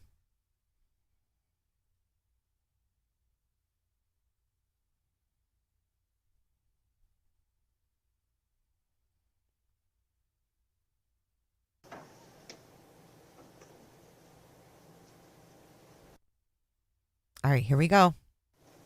All right. Get this tip jar. Very much. Please be seated. For your train.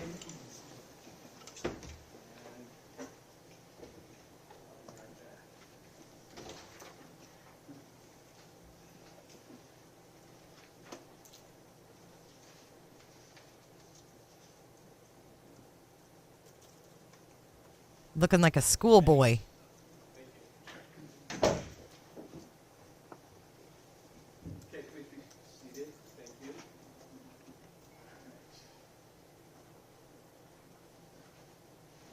All right, I'm going to be muted for the hearing.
Hybrid approach is challenging.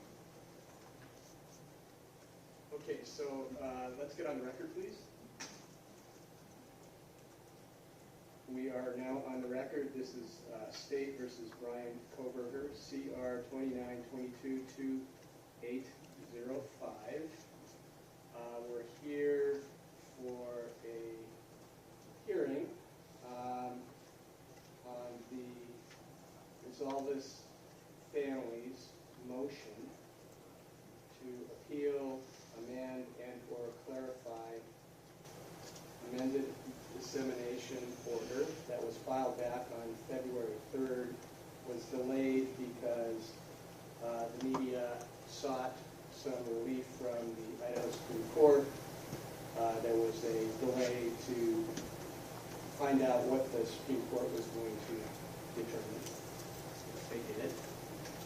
And this morning we have the state represented by Mr. Thompson and Mr. Rudley.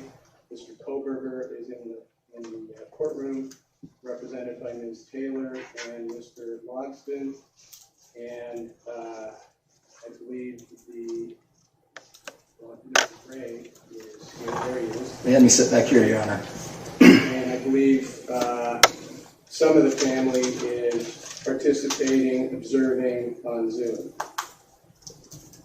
So before we get into the arguments, I want to address the Gonzalez family and all the families, really. Didn't really have an opportunity to do this at the arraignment. My heart does go out to the families. And the loss to your children is devastating and horrific. I mean, there's no dispute about that.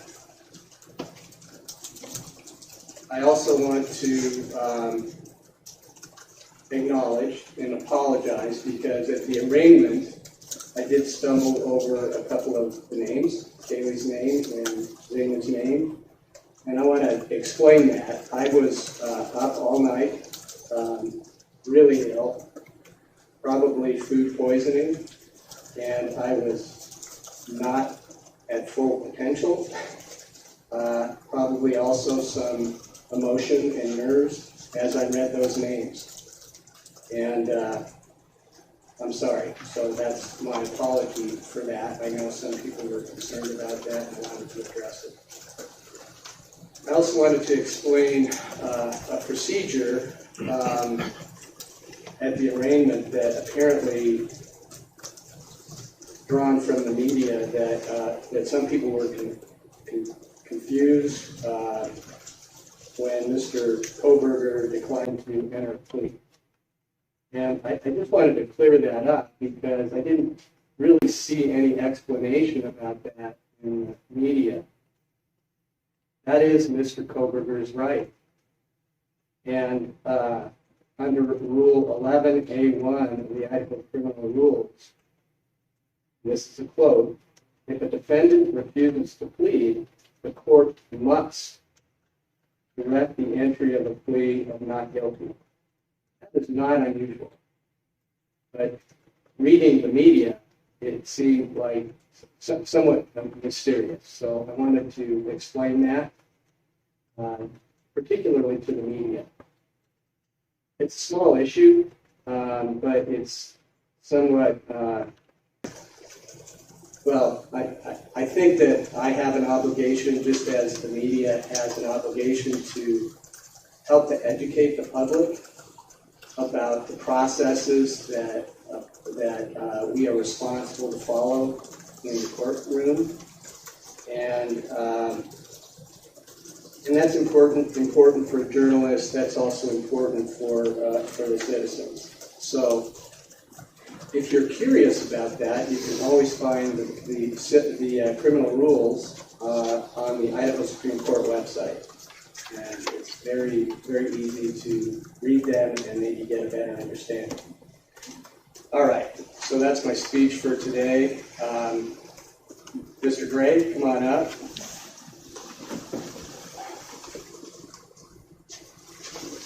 And if you allow me just a minute or two to get sorted out here. Take your time. Thank you. Thank you, Mr. Gray.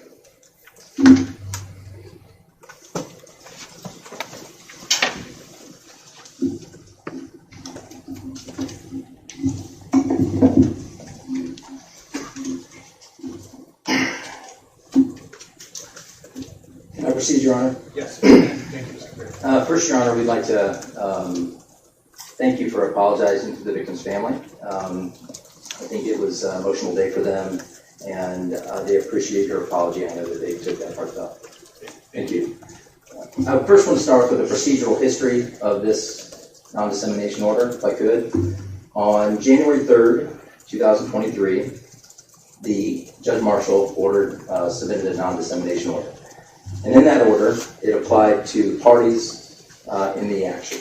which would have been the prosecution, the defense, and any agents, investigators involved in it. After that non-dissemination order was issued, I reached out to the prosecutor's office to see if I could get Judge Marshall's email. For some reason, I don't know if they took it down, but I couldn't find it online. And they informed me that they were not privy to give me that information.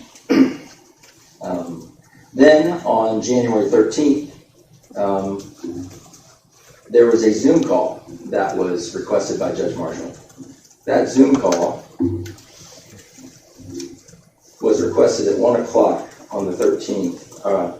I received an email at 12:58 from Judge Marshall's clerk requesting a Zoom call to speak to all interested parties.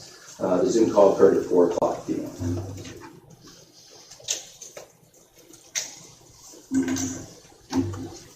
During that meeting, the judge reminded us, all the parties involved, it was the prosecution, it was the defense, it was myself, it was the attorneys for the victims' families, the attorneys for the witnesses, I believe were there as well, a number of attorneys, and reminded us that her non-dissemination order mirrored that of Idaho Rules of Professional Conduct 3.6.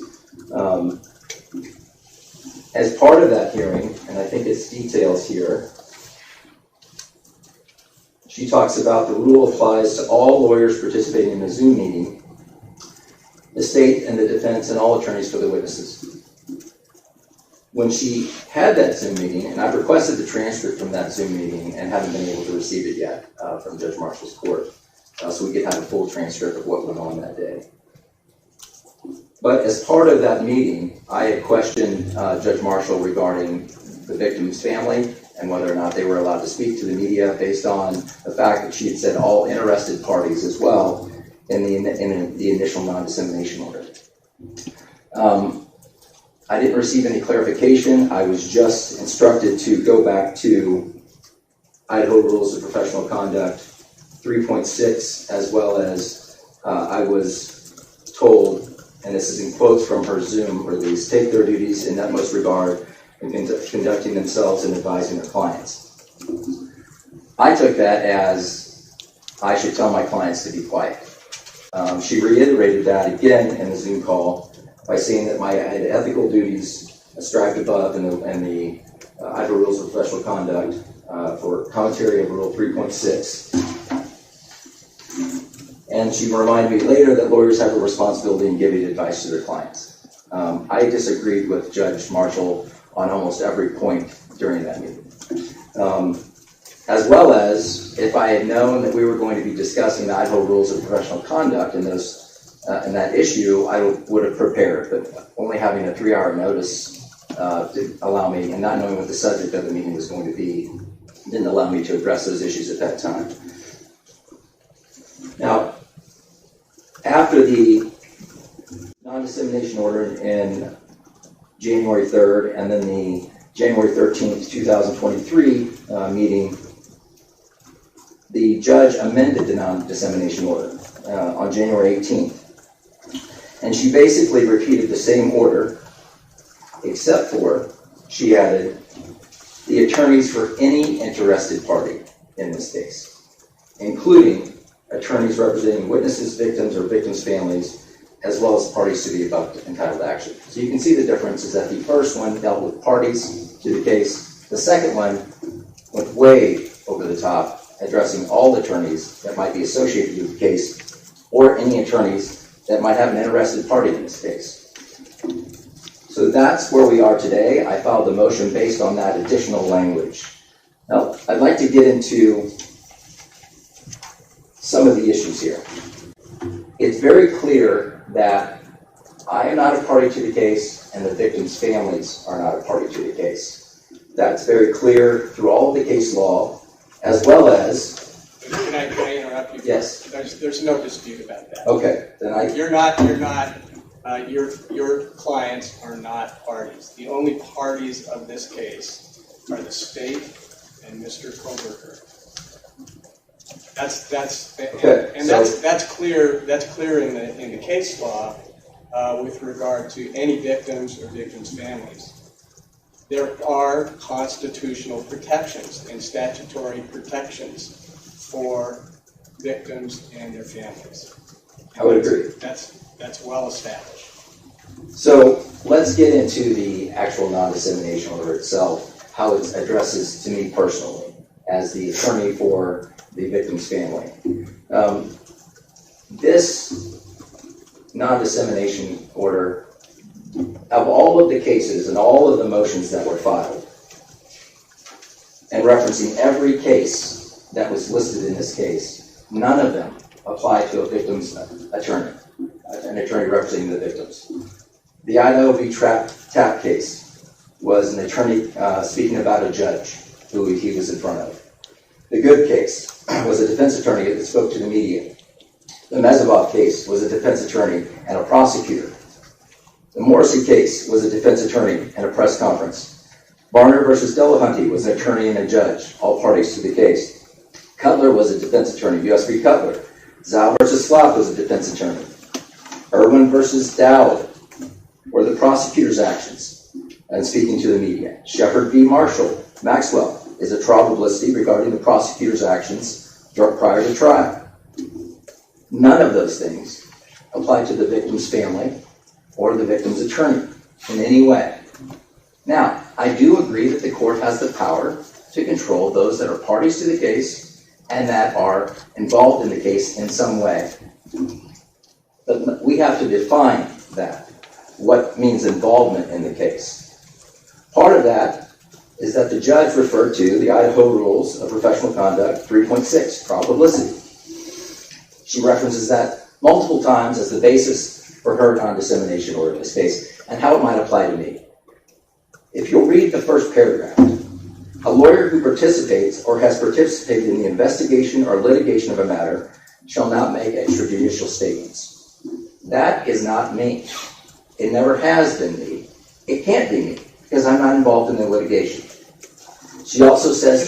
Can I ask you a question about that? Because, I mean, I think the case law is quite clear that attorneys who are representing witnesses can be restricted to some degree, partly because they have access to particular information that should not be shared with the public.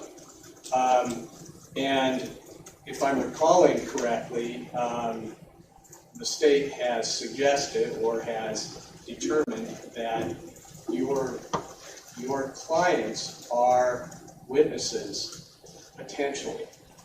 So that's kind of the I can address it, Your Honor. Go ahead. As part of that is that, let's just make it clear, the victim's family has never been involved in this investigation, ever, from the get-go. After Mr. Kohberger was indicted, we received no information about anything regarding the prosecution. Nothing. They wouldn't even tell us that a grand jury was being impaneled for Mr. Kohberger. They told us that there was a grand jury that was being impaneled, and common sense, we figured it out, because he's the only guy in the county. But they wouldn't even relay that information. They haven't given us any information regarding the investigation of the case. But the most critical part of it is that the prosecution has never, ever interviewed the Gonzalez family. So how in the world would we ever be able to be witnesses in this case? And for what purpose would we be? If you're asking about for sentencing purposes, that's post-conviction. That's after he's been convicted on the case. Prior to trial, we're not any witnesses. And that falls into completely different statutes. That falls into the restitution statute. It falls into the victim statute. I just handled that matter in front of the Lori Vallow case, where the judge, I had a motion, the defense did not want the victim's family to appear.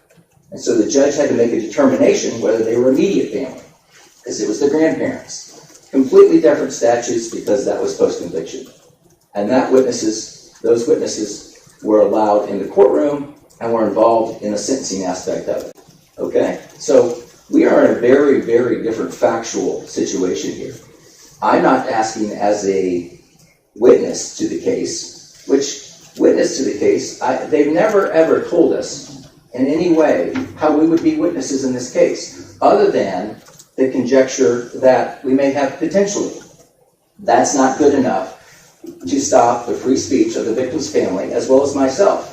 The other thing is that if the victims can say whatever they want, they're under free speech and that's exempt, why would I not be allowed to say the same thing that they say? My understanding is that your clients are not restricted in any way, never have been. Well, and I'll give you an example. Is that true? That's right. Well, I agree now, because that's not the tone of the Zoom meeting. Well, we're not talking about the tone. I'm talking about the language of the order. Yes, the language of the order now, because any interested parties, I ask for clarification, now I understand that they can say whatever they want. And that's correct. But here's the problem. If they said, we think the judge is crazy, would I advise them against that? Absolutely. Thank you. But if I went and said, my victim, the family has said that they think the judge is crazy, there's nothing wrong with that. I'm repeating exactly what they said. Now, what comes into play is, for our purposes today, is what if I offer up my own opinion? Right? Well, then I'm already governed by the Idaho rules of professional conduct. And if I'm glad you're acknowledging that. No, well, every attorney is, Your Honor. I mean, it's not. Thank you. Every attorney is. So the idea that I'm not, but every rule doesn't apply all the time. If I'm talking poorly about a judge, another rule might pop in. 8.3, I think, is what it is, or 8.1. If I'm saying other things that might affect things another way, then maybe the trial publicity. But the trial publicity, I don't even think applies to me in this anyway, because if you look at it, it says it applies to a lawyer who is participating or has participated in the investigation or litigation of a matter shall not make extrajudicial statements. And it goes on, highlighted by Judge Marshall, then in paragraph 3. The rule sets forth a basic general prohibition about lawyers making statements that the lawyer knows or should know will have a substantial likelihood of materially prejudicing the adjudicated proceeding. And at the bottom of the paragraph, it says this. Rule only applies to lawyers who are or who have been involved in the investigation or litigation of cases and their associates. If I'm not a party to the case, I can't be involved in the investigation or the litigation of this case in any way. So I would argue that the trial publicity rule of professional conduct does not apply to me as well. Help me understand what you think you can't say that you've already been saying. I have no idea. I have no idea what you've been on the media and you've had interviews. So I'm kind of wondering how do you feel that you've been restrained in any way with this order?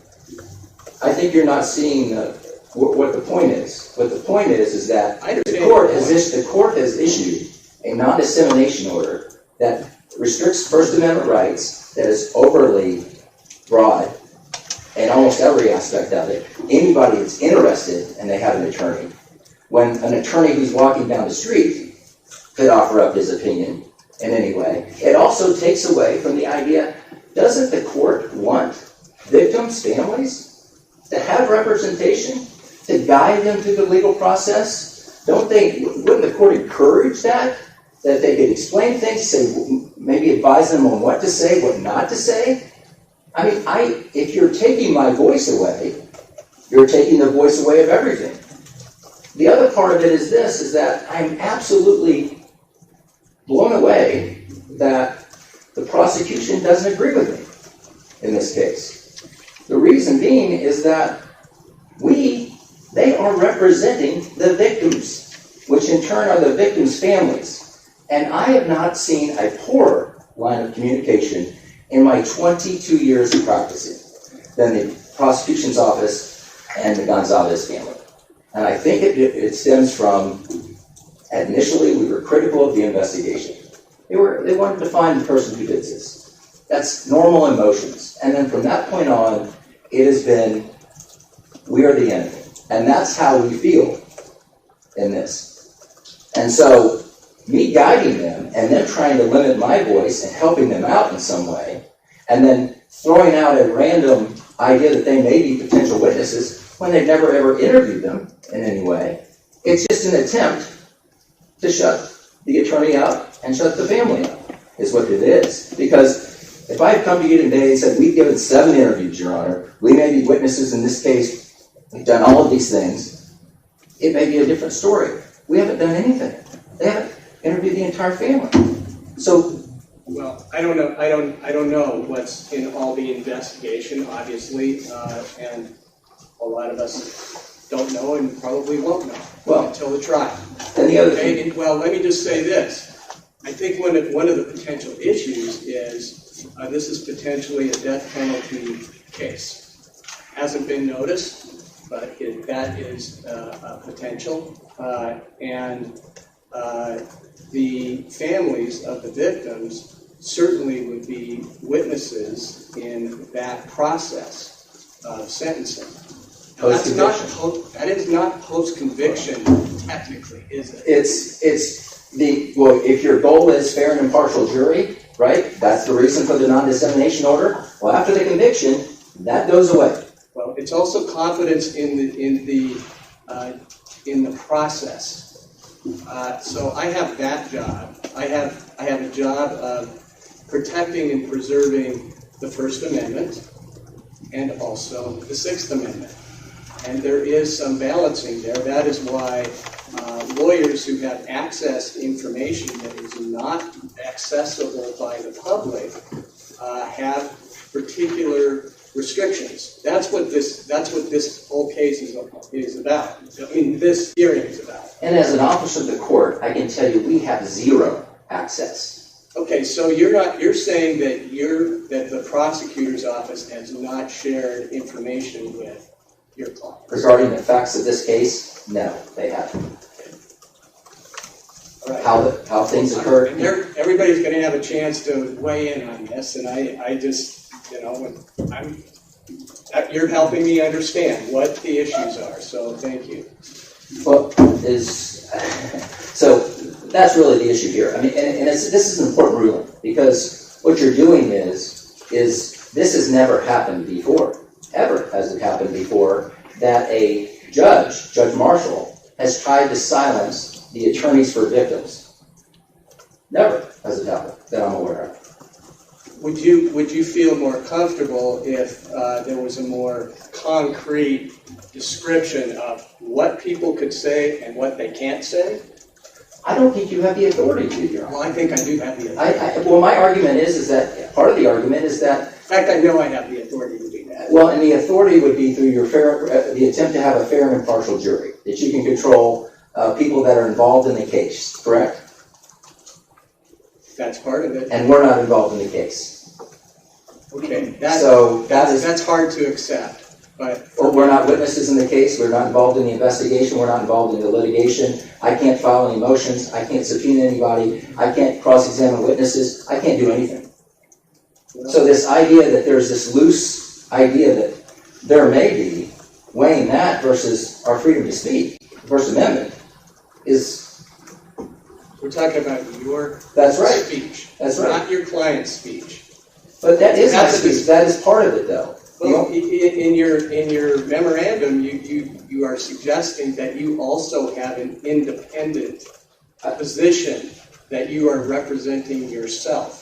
I do. It's distinctive from your responsibility to your clients. That's why the motion is for amending or clarification, because there's the clients that have the free to speak. There's me repeating what they have to say. If they said we thought the judge was crazy, and I said the judge was crazy, it doesn't violate the non-dissemination order because I'm allowed to say that.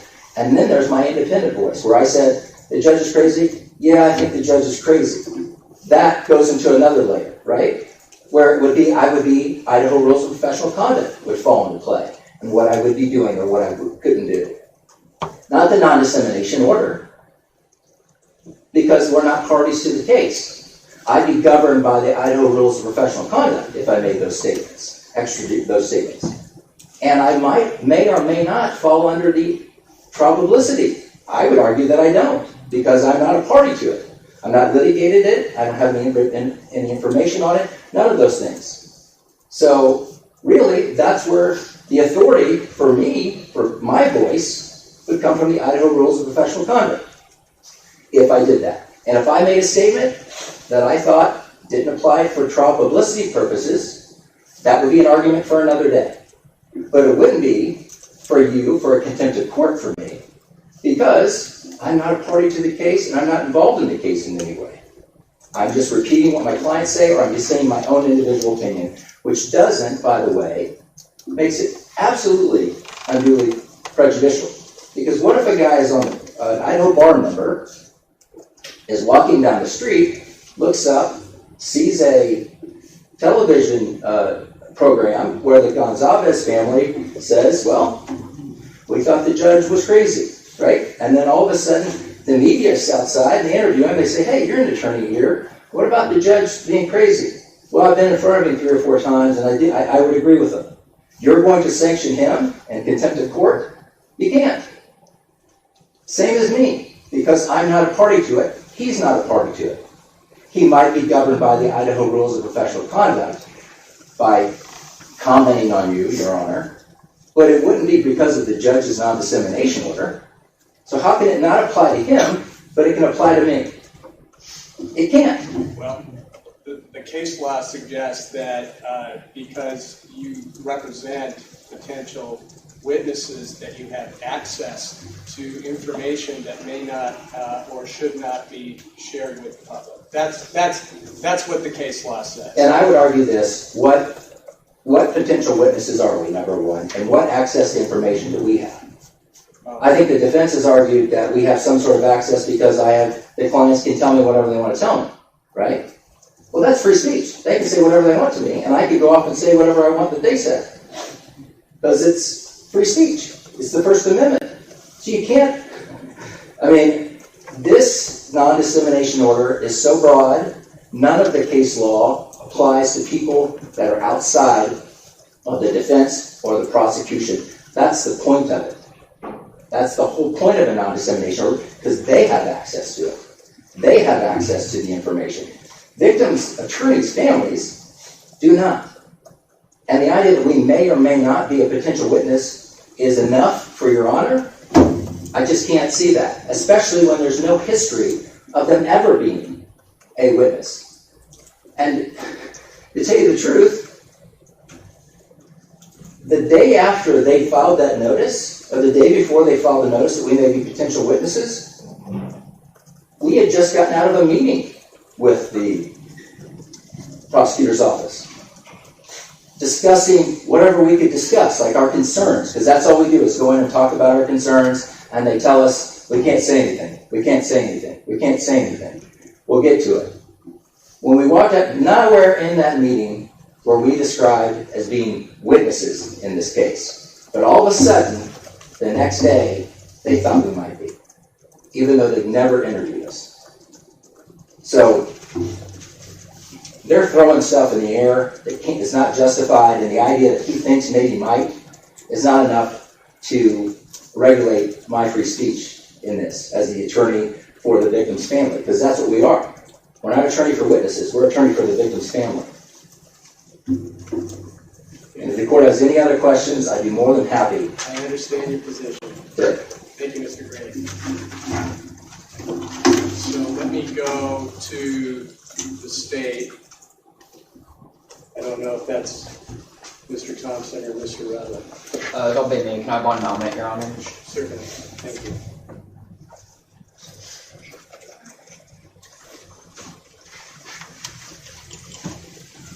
If I may. Yes, you may. Mr. Rudley is actually going to be arguing on the motions themselves, but as attorneys, we have a duty of candor to the court.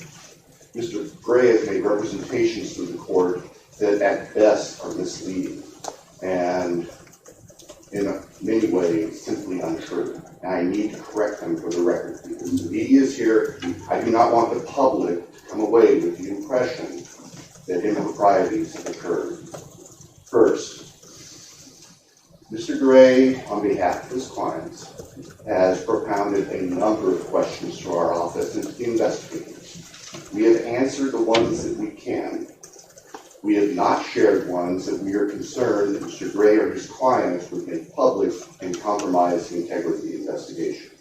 For him to say that we provided no information is simply not true. Secondly, he claims that law enforcement has not interviewed his clients and that somehow that is the investigator's fault. In fact, from the very beginning, the investigators have attempted to interview his clients and Mr. Gray has not permitted it. So just for the record, I want to make sure that's clear. Thank you, Your Honor. If I could speak to that, Your Honor. You'll be able to Thank come you. back in after you hear the other arguments. Thank you. Mr. Radliff, go ahead. Thank you, Your Honor. In State v. Spencer, the Idaho Supreme Court noted that it is also the duty of the prosecutor to ensure the right to a fair and impartial trial. Under the dictates of Shepard v. Maxwell, the court has a duty to take affirmative steps to address the impacts that intense pretrial publicity can have on a case. As noted in Shepard, Nebraska Press Association versus Stewart, and their progeny, an order like the one in this case is an appropriate measure for addressing that duty of the court. As Mr. Boston's experts have noted, attorneys often have information about a case that may not be appropriate for dissemination in the press. Additionally, attorneys carry a greater weight when appearing on television. For instance, what might be easier for the parties to address is a juror that says, I've seen coverage on the case, but I don't always trust what I've seen on TV, and I can set that aside. What's more difficult is a juror that says, I've seen attorneys for the prosecution, attorneys for the defense, or attorneys for the victims on television talking about a critical aspect of the case. In the matter of Gentile versus State Bar of Nevada, that case involved an attorney who held one press conference in 1991 after the indictment of his client. In this case, Mr. Gray's repeatedly issued statements and been on television. At minimum, it's insincere to argue that he's feeling bound by the order when it's clearly not abided by. In Gentile, the court noted that the speech of attorneys is subject to less substantial, or it can be regulated by less substantial means. In this case, as we've shown by the affidavit we filed, the Gonsalves families are potential witnesses in a trial, or more specifically, at sentencing. The order in this case is not vague, overbroad, unduly restrictive, or not narrowly drawn. It precludes all extrajudicial statements of the attorneys in this case, attorneys for the witnesses, victims, law enforcement, and investigators.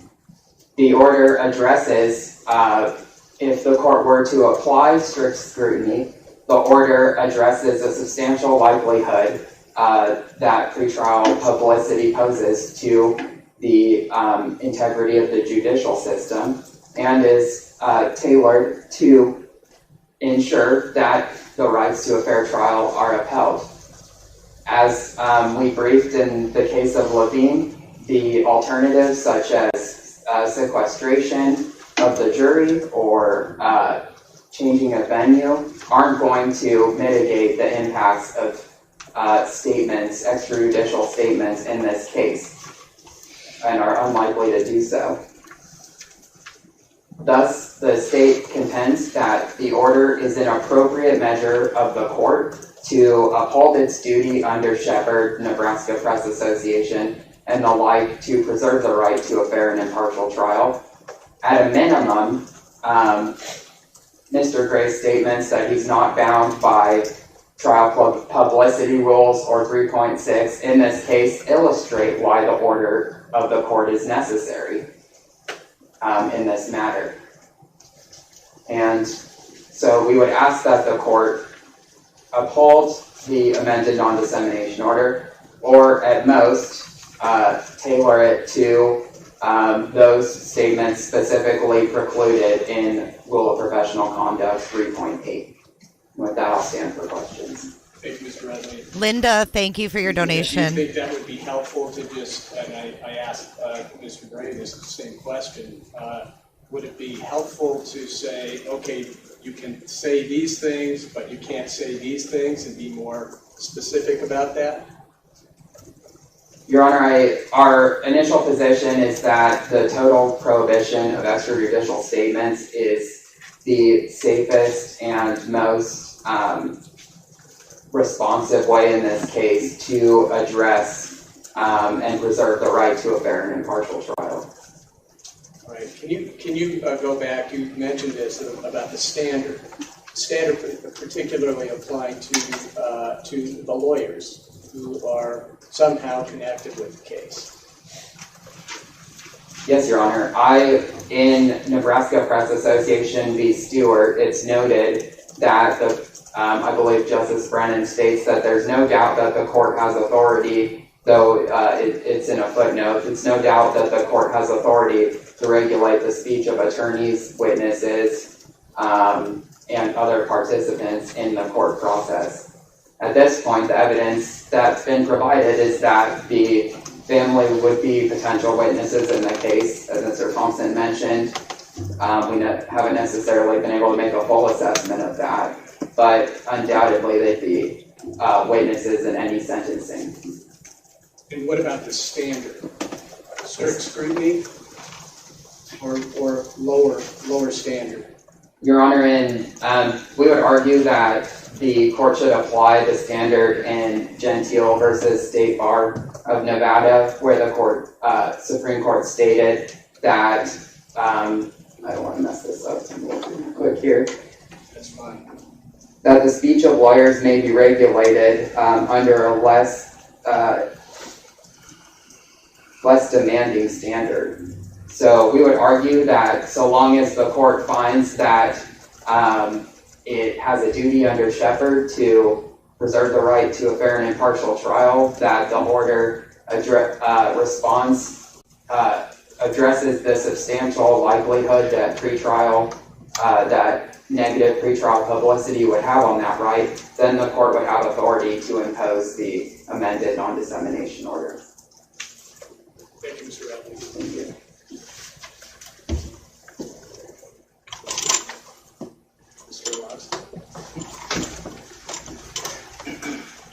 Judge, I think a lot has already been said, and obviously we wrote a lot in the briefing, so I guess I'll just touch on a couple of things.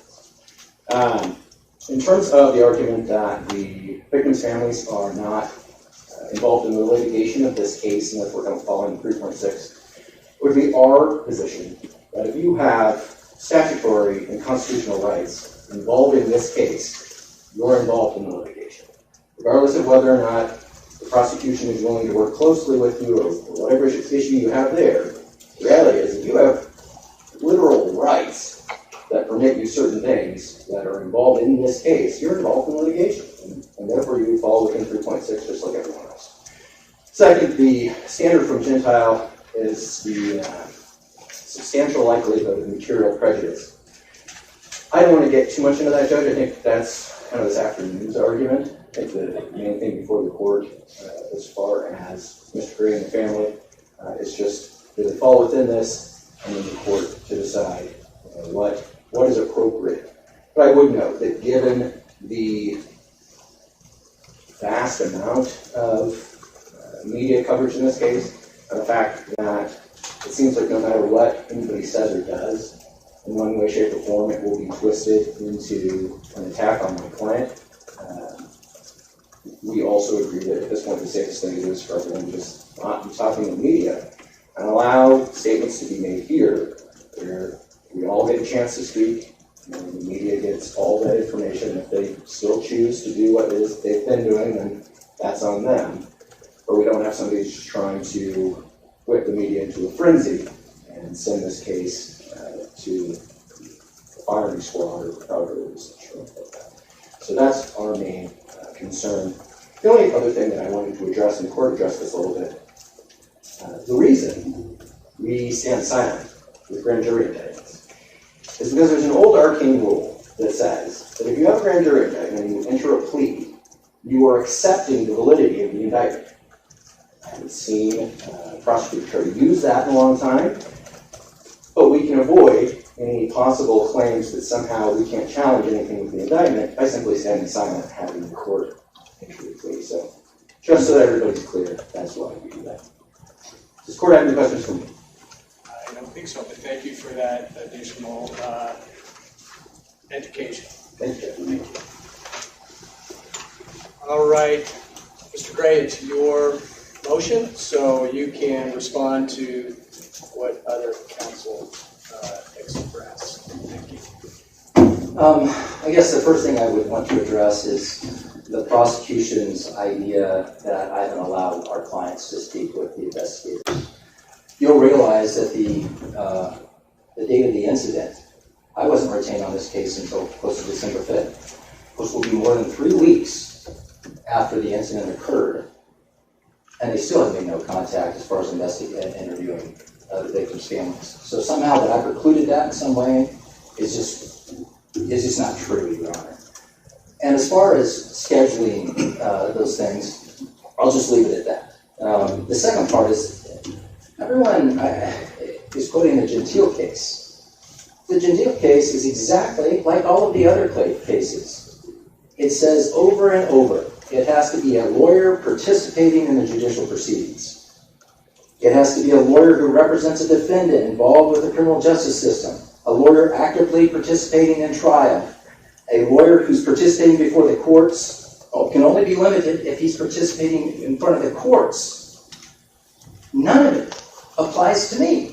It seems like you're in the court right now. Because you're the one that brought me in here because of the non-dissemination order. You brought yourself in. Yeah, well, you're the one who filed the motion. I did file the motion because the non-dissemination order is unconstitutional. I'm just trying to clarify what you just said. Well, this will probably be the only time I'm allowed because I won't have the authority to file any other motions on anything else in this case. Why would you say that? Well, because I'm not a party to the case.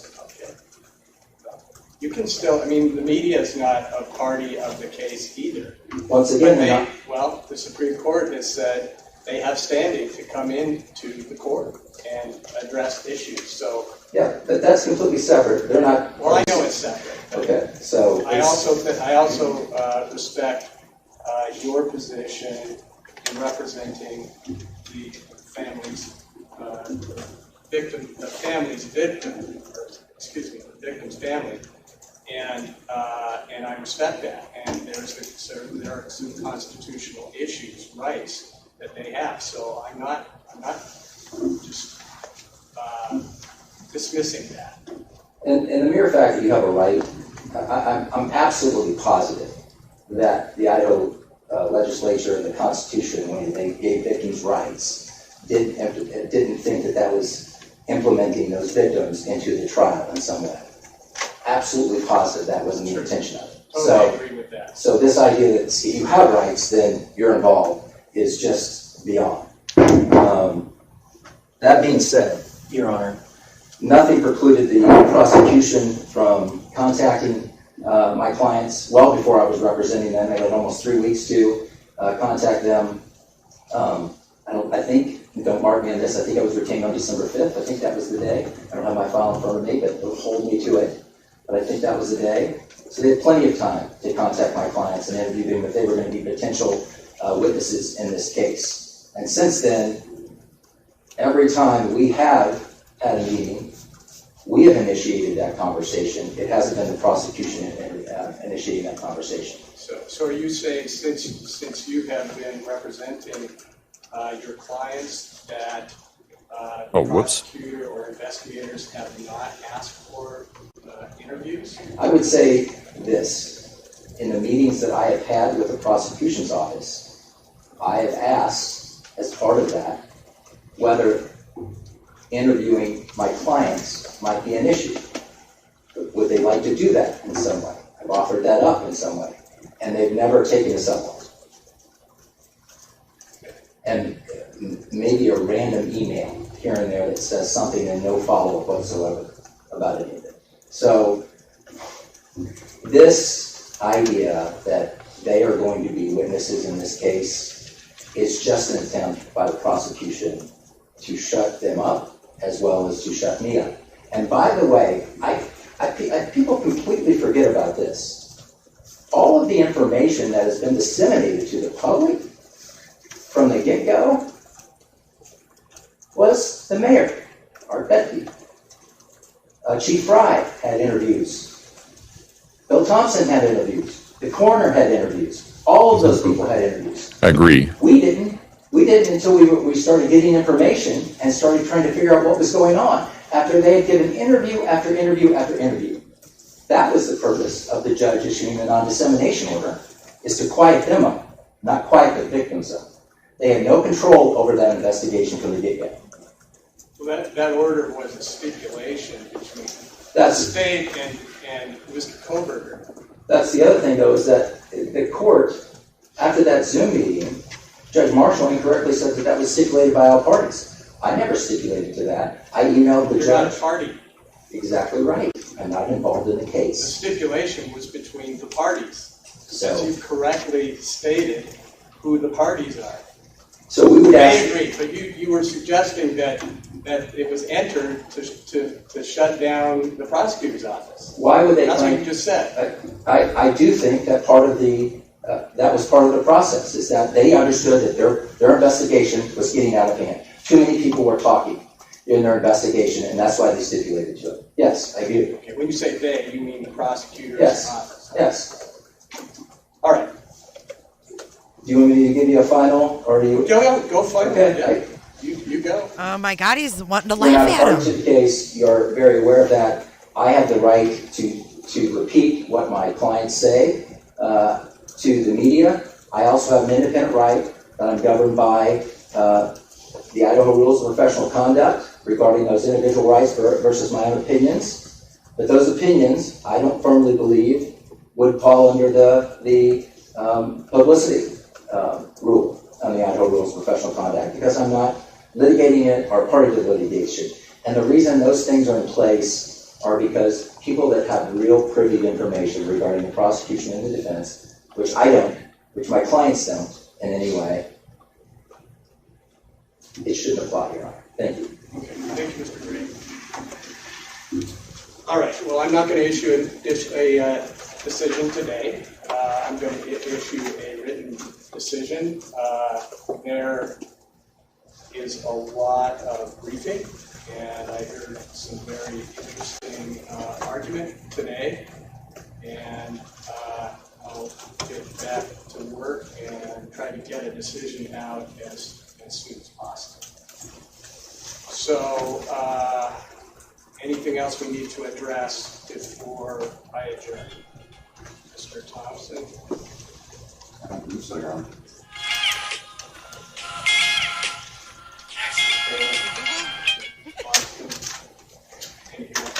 Yeah, Your Honor, we thought you'd probably want to issue an order and wait, but I guess we're just wondering if in the meantime, the order as it is remains in place. Yes. Thank you, Judge. It remains in place until I address it. So, with that, we are adjourned. Thank you all.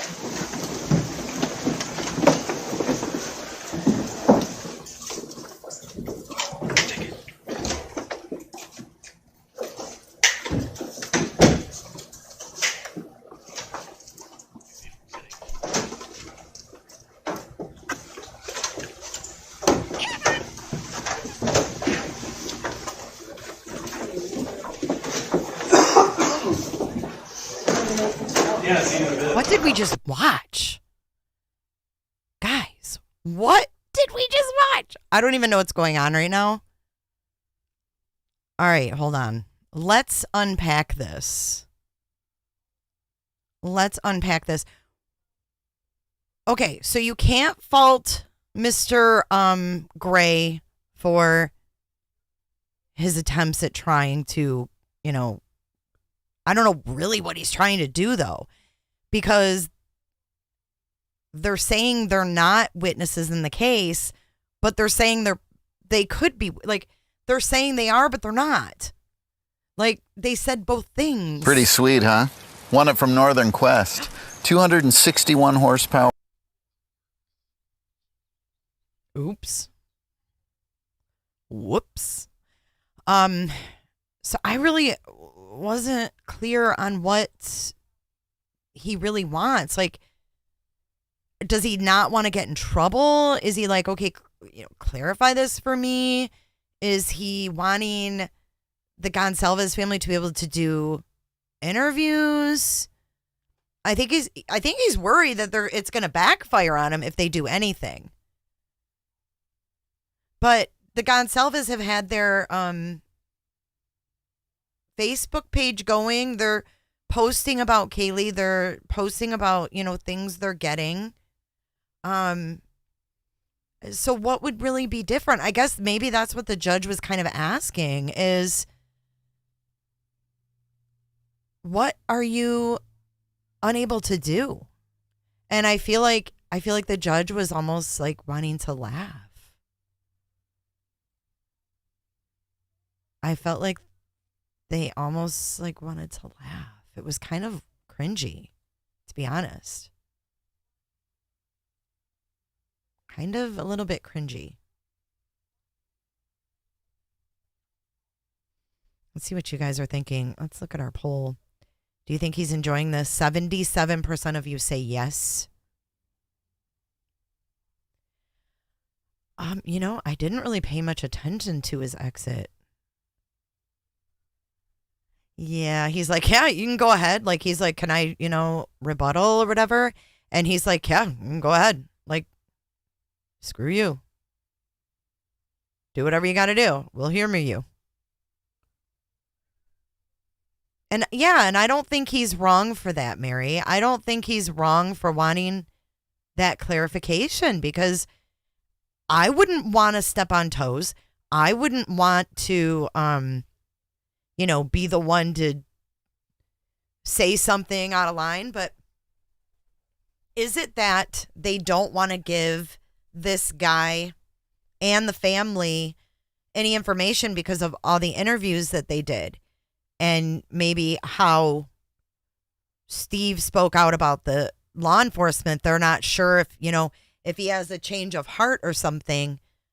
Like, maybe they don't want to give him the go ahead, because then if he says something out of turn, then they can go, well, we didn't have a gag order, so screw you.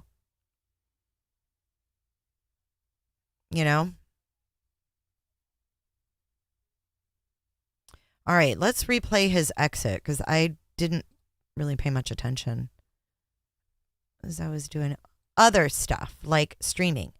So let's go back. We'll rewind just a few minutes. And I believe their next one doesn't start for another half hour, so I might just come back or something. I don't know. Here we go. Let's take a look. So this is just their ending. Let me get some audio here. Oh my God. We thought you'd probably want to issue an order and wait, but I guess we're just wondering if in the meantime, the order as it is remains in place. Yes. Thank you, Jack. It remains in place until I address it. So, with that, we are adjourned. Thank you all. Okay, here we go. He's leading the way.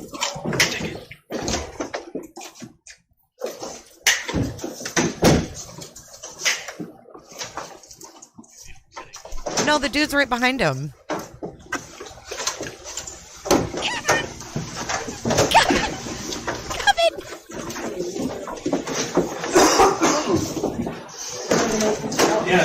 What did we just watch? Okay, I just had a thought. Guys, what? I think that the court and the state is erring on the side of caution, RE lawsuits, because they just filed a motion reserving the right to sue them. So I don't think that the state or the county or the city or whomever it is, probably Latah County, is probably like, F you, you've already filed this, reservation that you're going to sue us. Like, we're not going to give you any information on this case. We're not going to potentially take a chance that you may blow it. I mean, looking at it from that aspect, I think says a lot.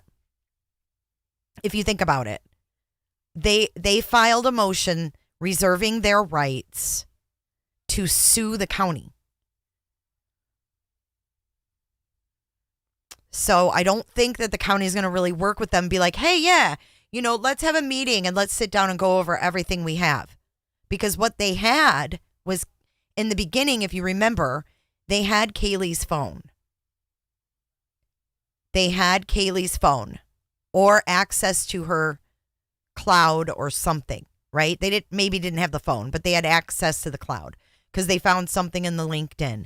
So everything that they found, we found out about. So we have to think about that too. You got to think about it from both sides.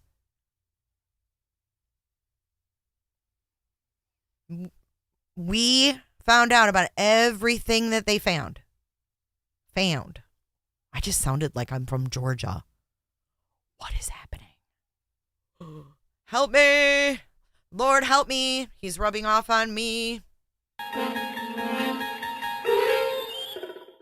But okay, so I'm going to tell you something else. When I got the first media pool email in this case, half of the media people on there were like, we're not even going to mess with this hearing because BK's not going to be there. I don't think these media sources expected him to be there because they were like responding and they were like, unfortunately, we're not going to be coming to Moscow, because BK's not going to be in the courtroom. So maybe it was a last minute thing. And he said, I want to be there.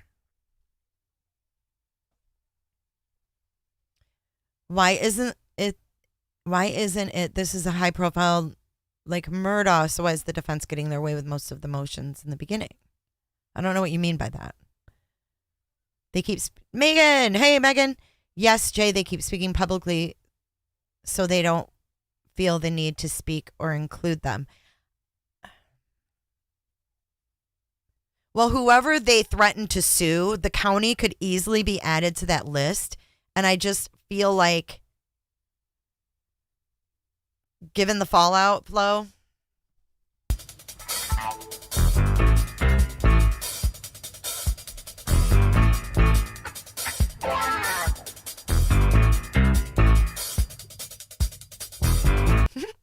I just feel like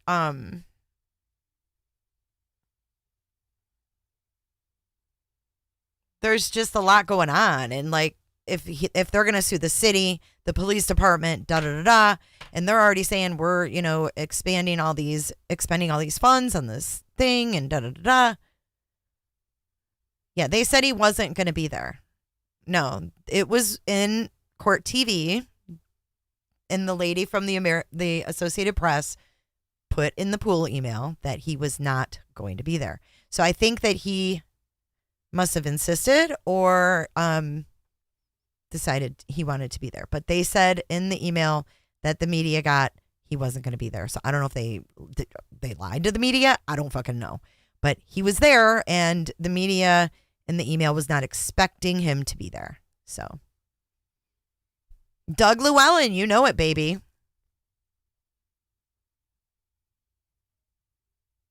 I just explained it. All right. Bueller. Given the fallout from... Speaking of given the fallout, you guys, we are going to be releasing our first episode on, I think it's June 29th. And we are super excited. Our first episode is going to be on J. Edgar Hoover and all the scandals and the icky stuff that he did that none of us learned about in high school. So be looking for the Given the Fallout. Given the fallout.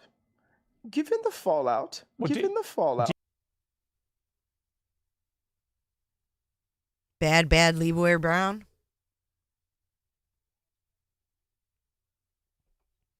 Yeah, well, he had the suit prepared, didn't he? I don't know. Maybe they just kept that from the media to keep the hype down. I'm not sure. I can't be on the inside. All I can tell you is that the media did not expect him. Thanks, Ken Dalton. He actually did. Did you guys think that he looked? I mean, did you look at him different given the fallout of the suit?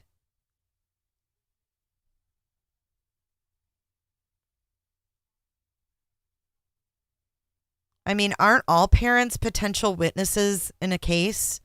A girl that I know, her daughter was murdered, and she testified She was first, and then they got her out and done. But she testified for the prosecution, so I don't understand why they wouldn't testify. And then what's with this whole the prosecution saying we tried to interview the Gonsalves and Gray wouldn't let us. And Gray saying, you've never even interviewed the family. Like, what's going on here? Who's playing the game? I don't get it. Steve said last night he wants it all out. And you know what? He might. But that might not be appropriate for the bigger picture. And I understand. If he feels left out and he feels like, damn it, this is my kid. I should know every detail. I get it. I don't know if I'd be able to control myself either. I might be doing the same thing tenfold. I don't know. I've never been in that position. I never want to be in his position. And I will not judge him. But I think that you have to look at the big picture and not just come from the emotional place of Steve, even though it's hard because we all feel for him. You know, we all feel for him. We're all like, can't imagine, you know, we want to just give him anything he wants, you know, to try to help him. But I think that we have to look at the big picture. Maybe the prosecution doesn't want to talk to the G's because the information may help the defense. Because then they'll have to enter it. Well, the question is, have they been interviewed by the defense? Will they be interviewed by the defense? Will they be called as witnesses by the defense? I don't know. I have no idea what they have. I mean, anything can happen.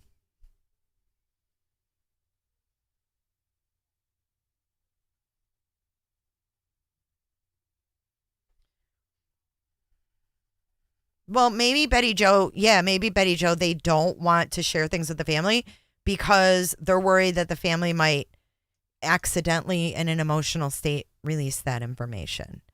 But why isn't anybody else, like why isn't Xana's family pissed? Why isn't Maddie's family pissed? Why isn't the Chapins pissed? Why aren't they on there going, hey, we want to know? Ah. I think it's painful. And everybody deals with grief and pain in their own way.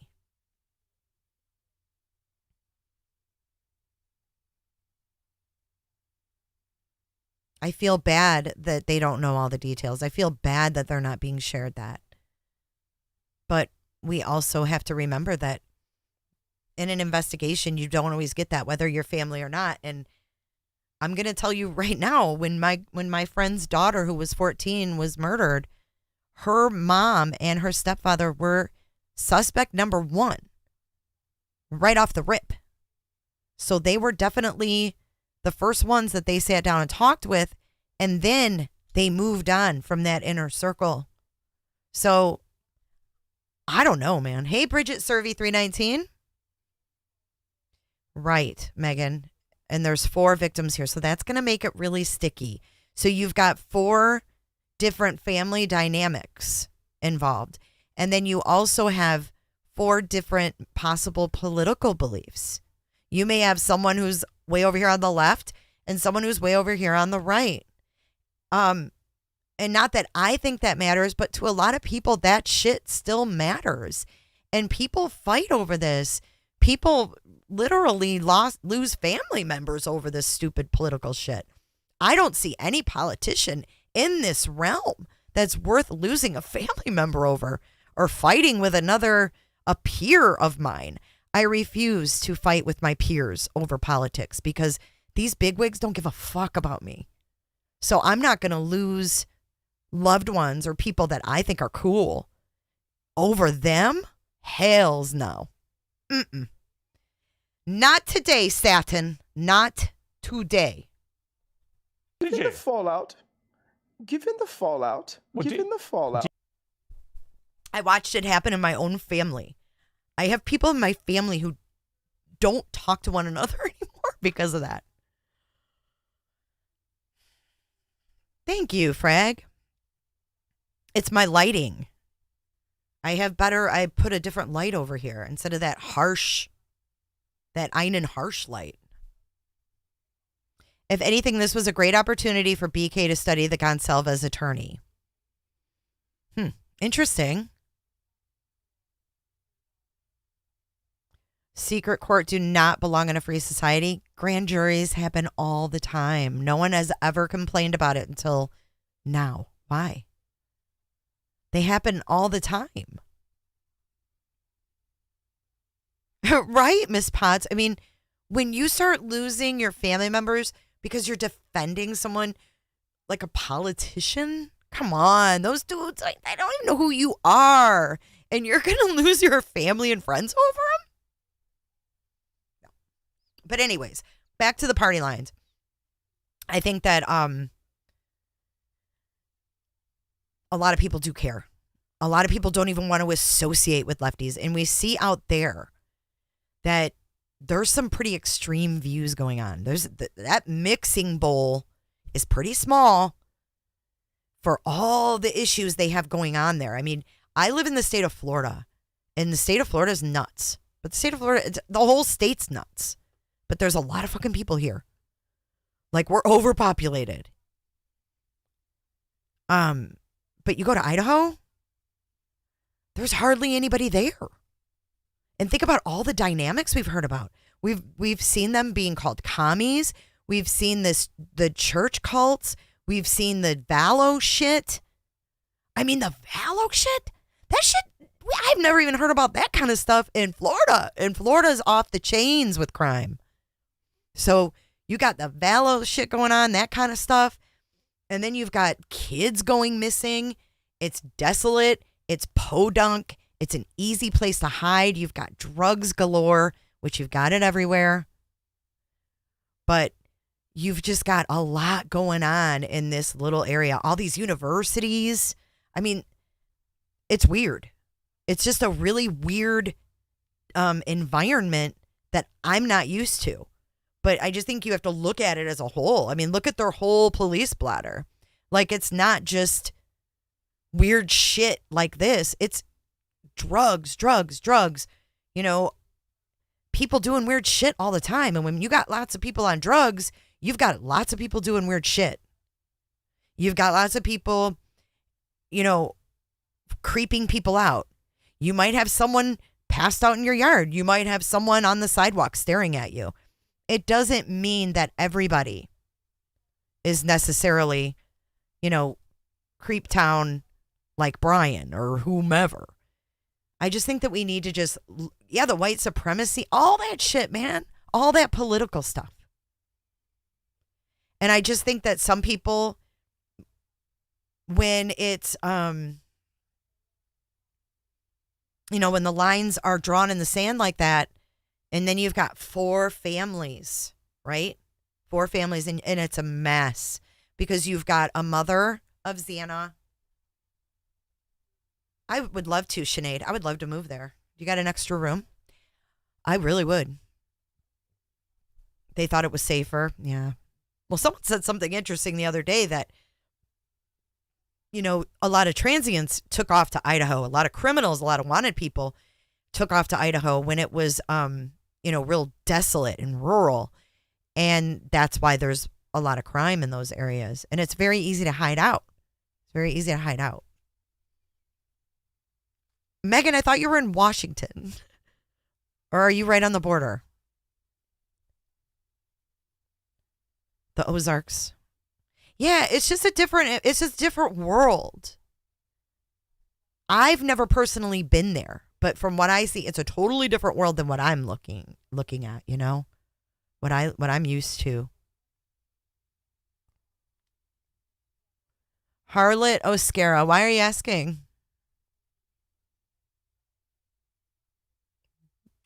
You could email me and ask me that question. But yes.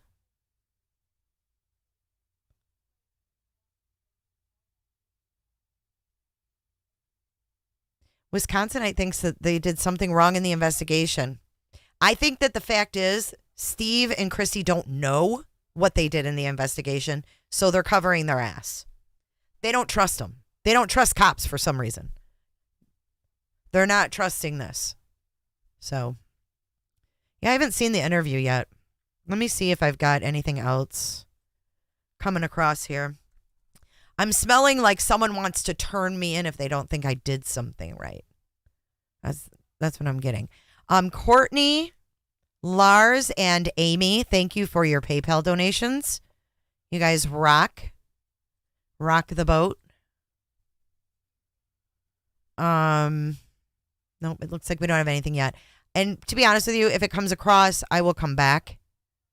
But that one was the one with the Gonsalves lawyer. The other one is for the media. So we might just have to wait on that one.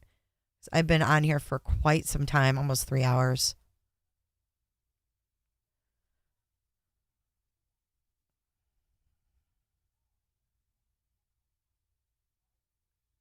I don't know. I don't think Judge is particularly fond of what's going on here. He just seems very condescending to me.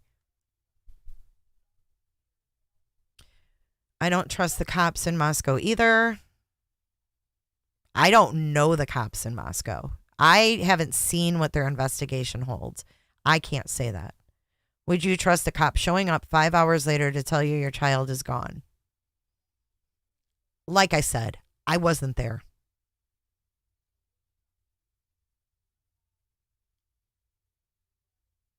The media gag order hearing is supposed to be in 5 minutes, but it won't come out until it's done. So,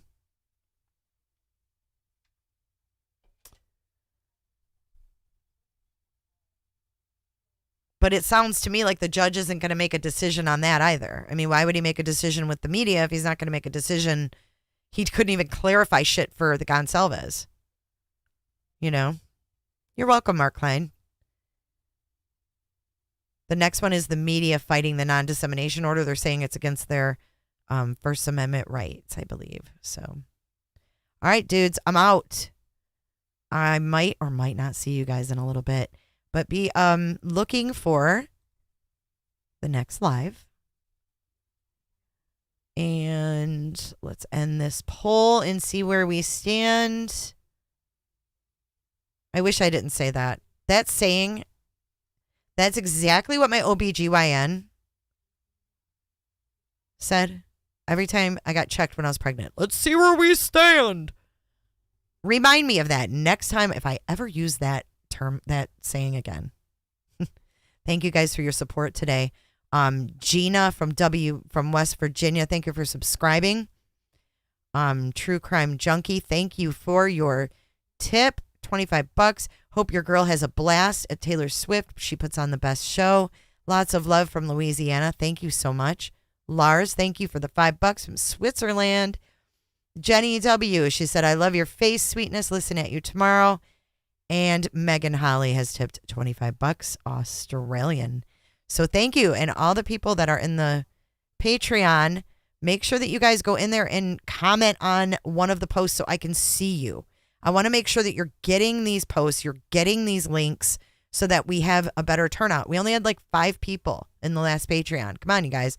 We've got like 60 of you guys or something. So make sure that you guys go in there, check it out. You can put the app on your phone. If you have any questions, send an email to the email, team email. And thank you so much for being here. And stay safe, everyone. Yeah, stay safe. Be aware of your surroundings and stay cool. Dance it out.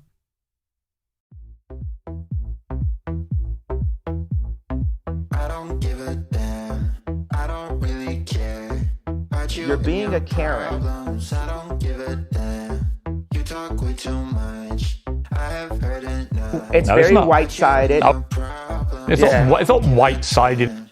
La la la Okay. la la. You don't hold account. Given the fallout from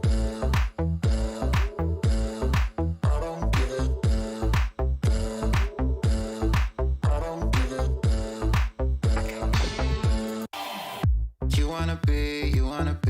wanna be with me. You wanna feel something real, but I'm feeling differently.